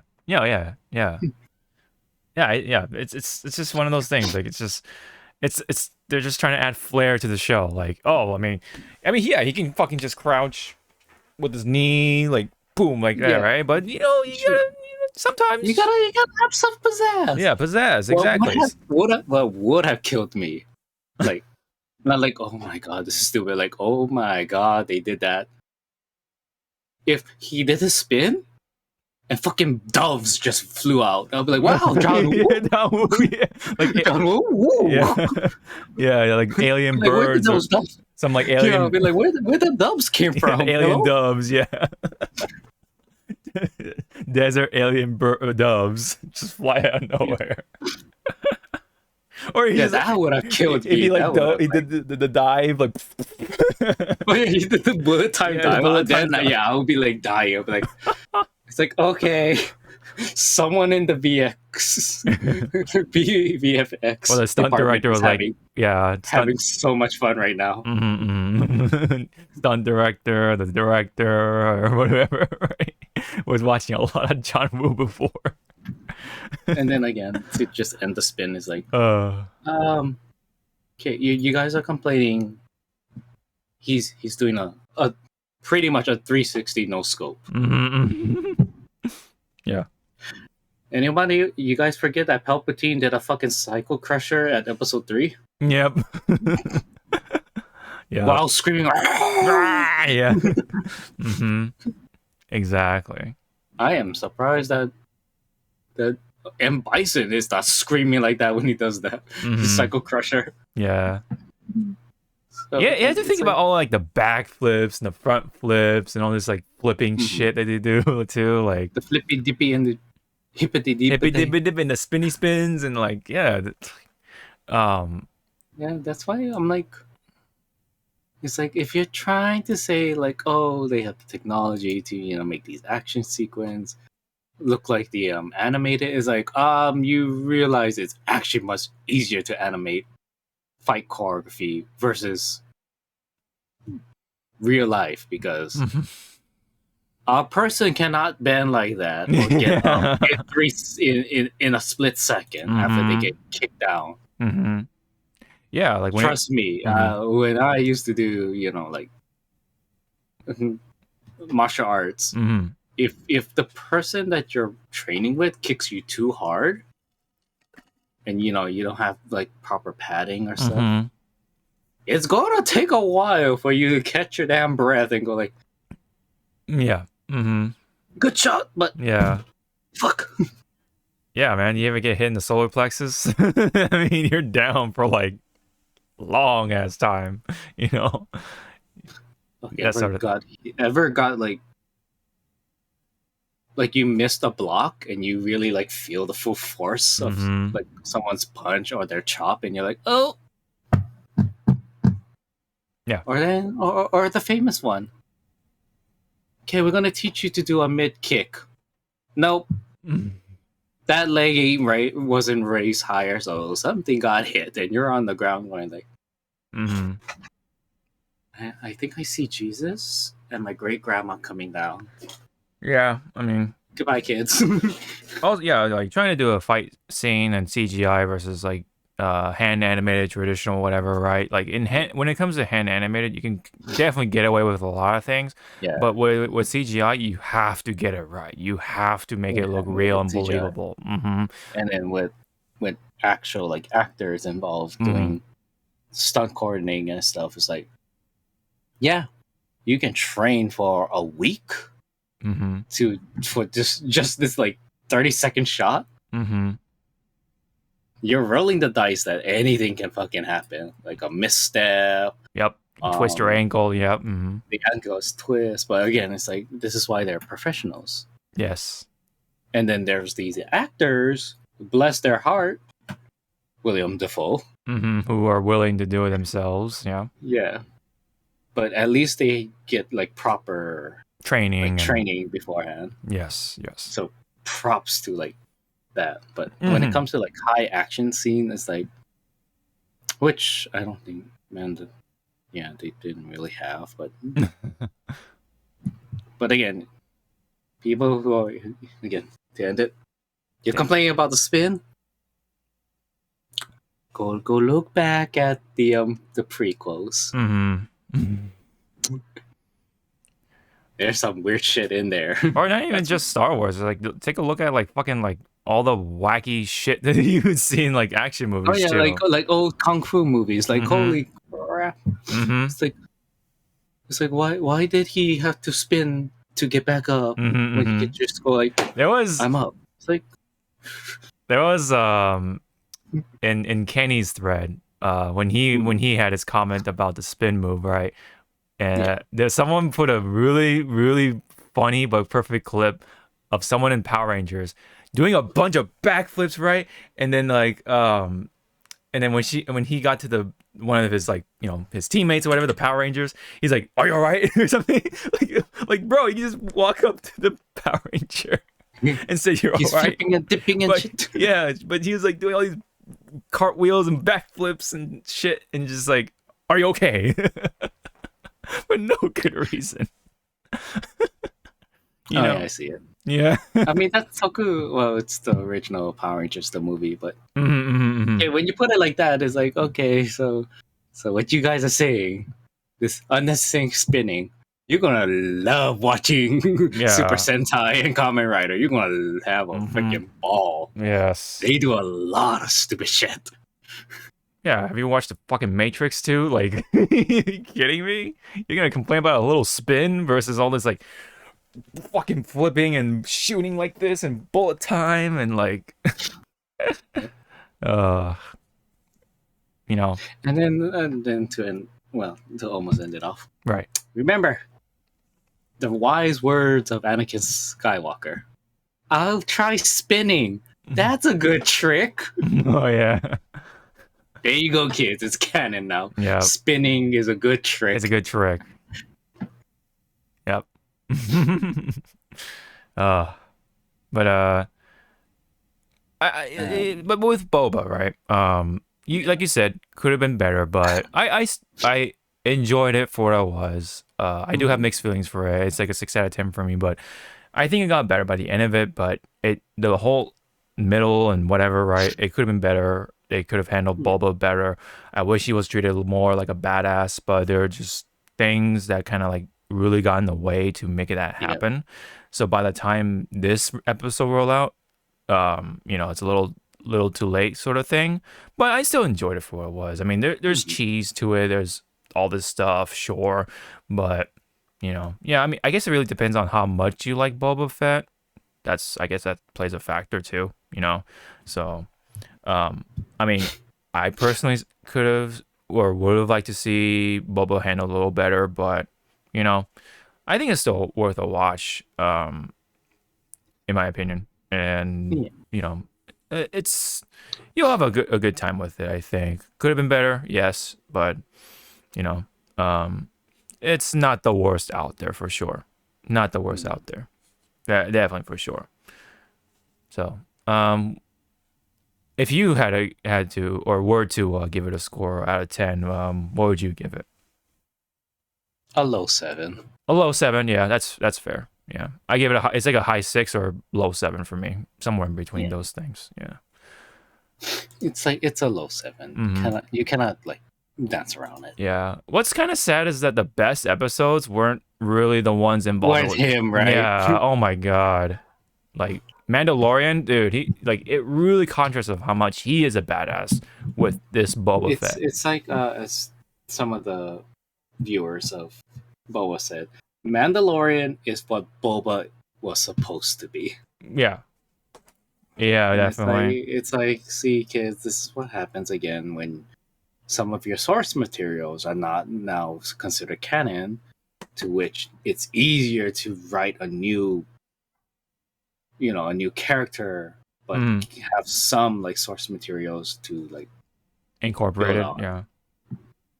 But when it's an established character already, it's like, yeah, you can fuck it up quite a bit. Yeah, for sure. It's like good luck. It's like that. Good luck. Yeah. It's like, what do you mean good luck? Just good luck. Yeah, because weren't those Mandalorian type of episodes directed by like Jon Favreau and like the the other directors? One of them was directed by what was her name? Because she directed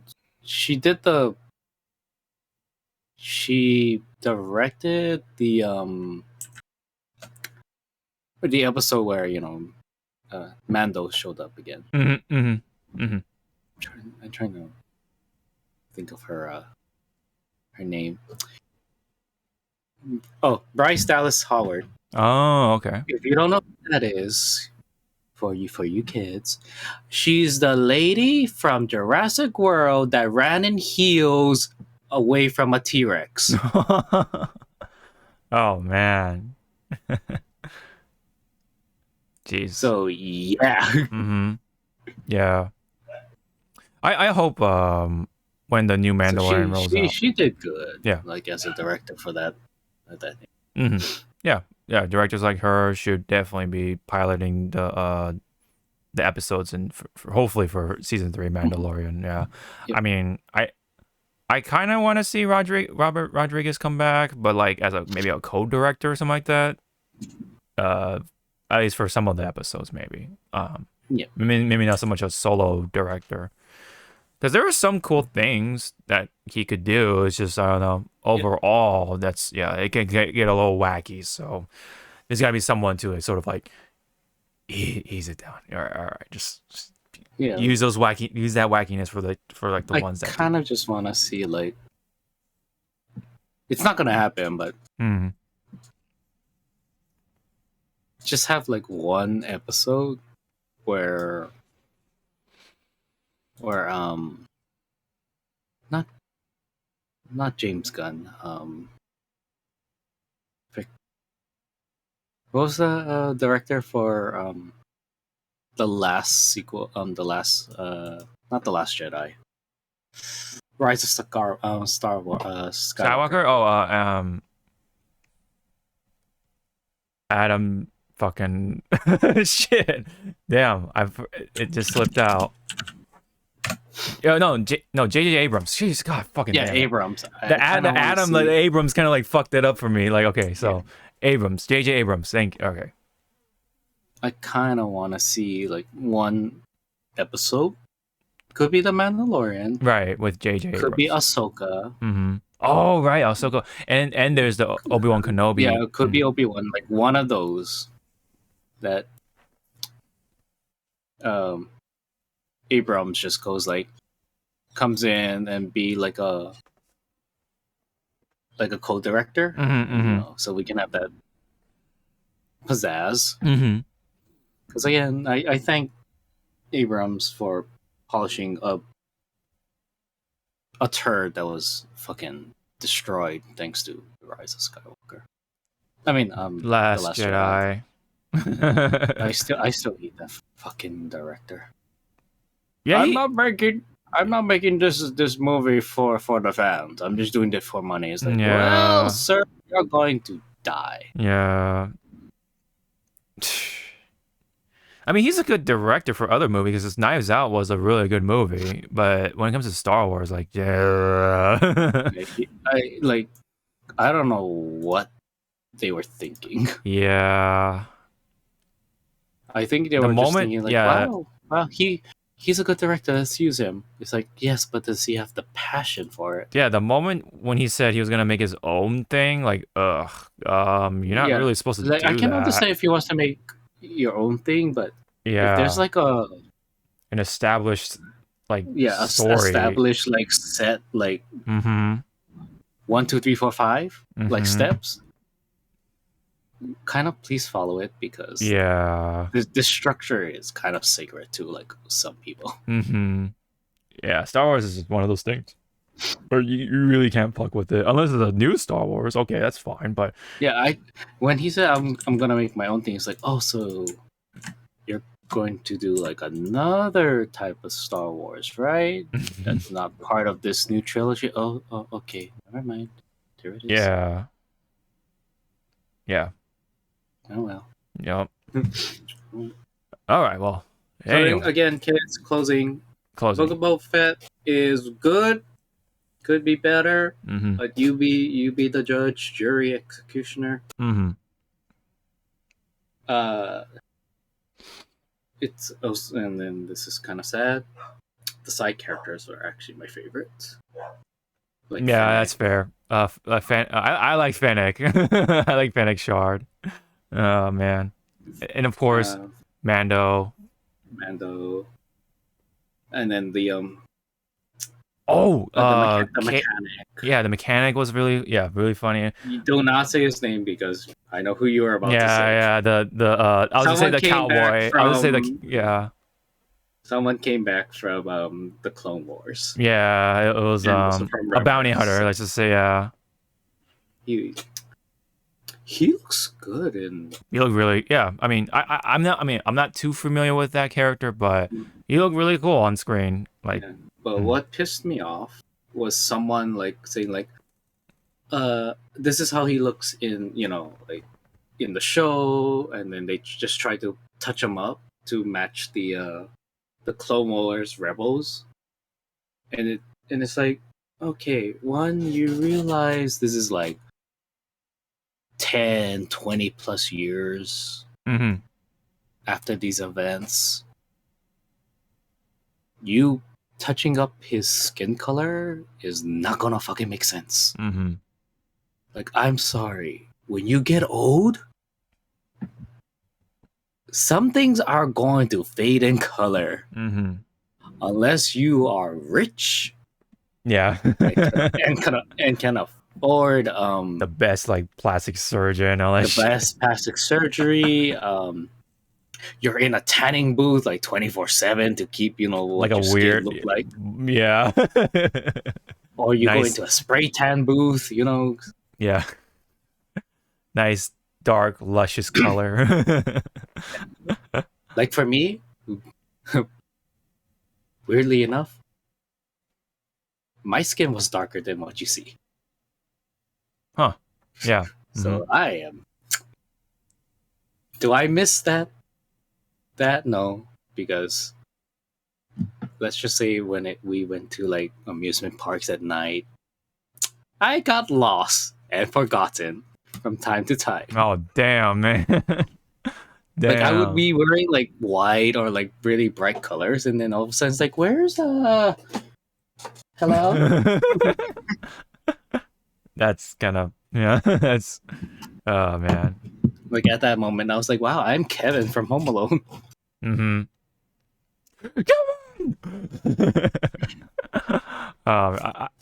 I like that moment too with the mom. she even did it again, like at like her current age, and still like got it. Like holy shit. But Because anyway, maybe one of her kids, his name is Kevin. So she Kevin, has- she's been practicing it. Yeah. No. Yeah. keeping it alive. Yeah. But anyway, all right. Well, that's what we got. That's what we got. So we got kids. That's all we got. So, next week is the 14th. Yes, or the week of 14th. So yeah. So I mean, we're definitely gonna have some things to talk about for sure. So, so first off, thank you very much for tuning in for this episode. Really, it's always fun to talk about these things and tangents and all that fun stuff. And we always appreciate your time. So, now we'll be back talking about some stuff for sure. It'll probably be maybe a shorter episode, or we'll see. I mean, surprises are always around the corner, right? So, anyway, until then, thank you very much. We'll see y'all in the next episode. Bye bye. Spin. Spin.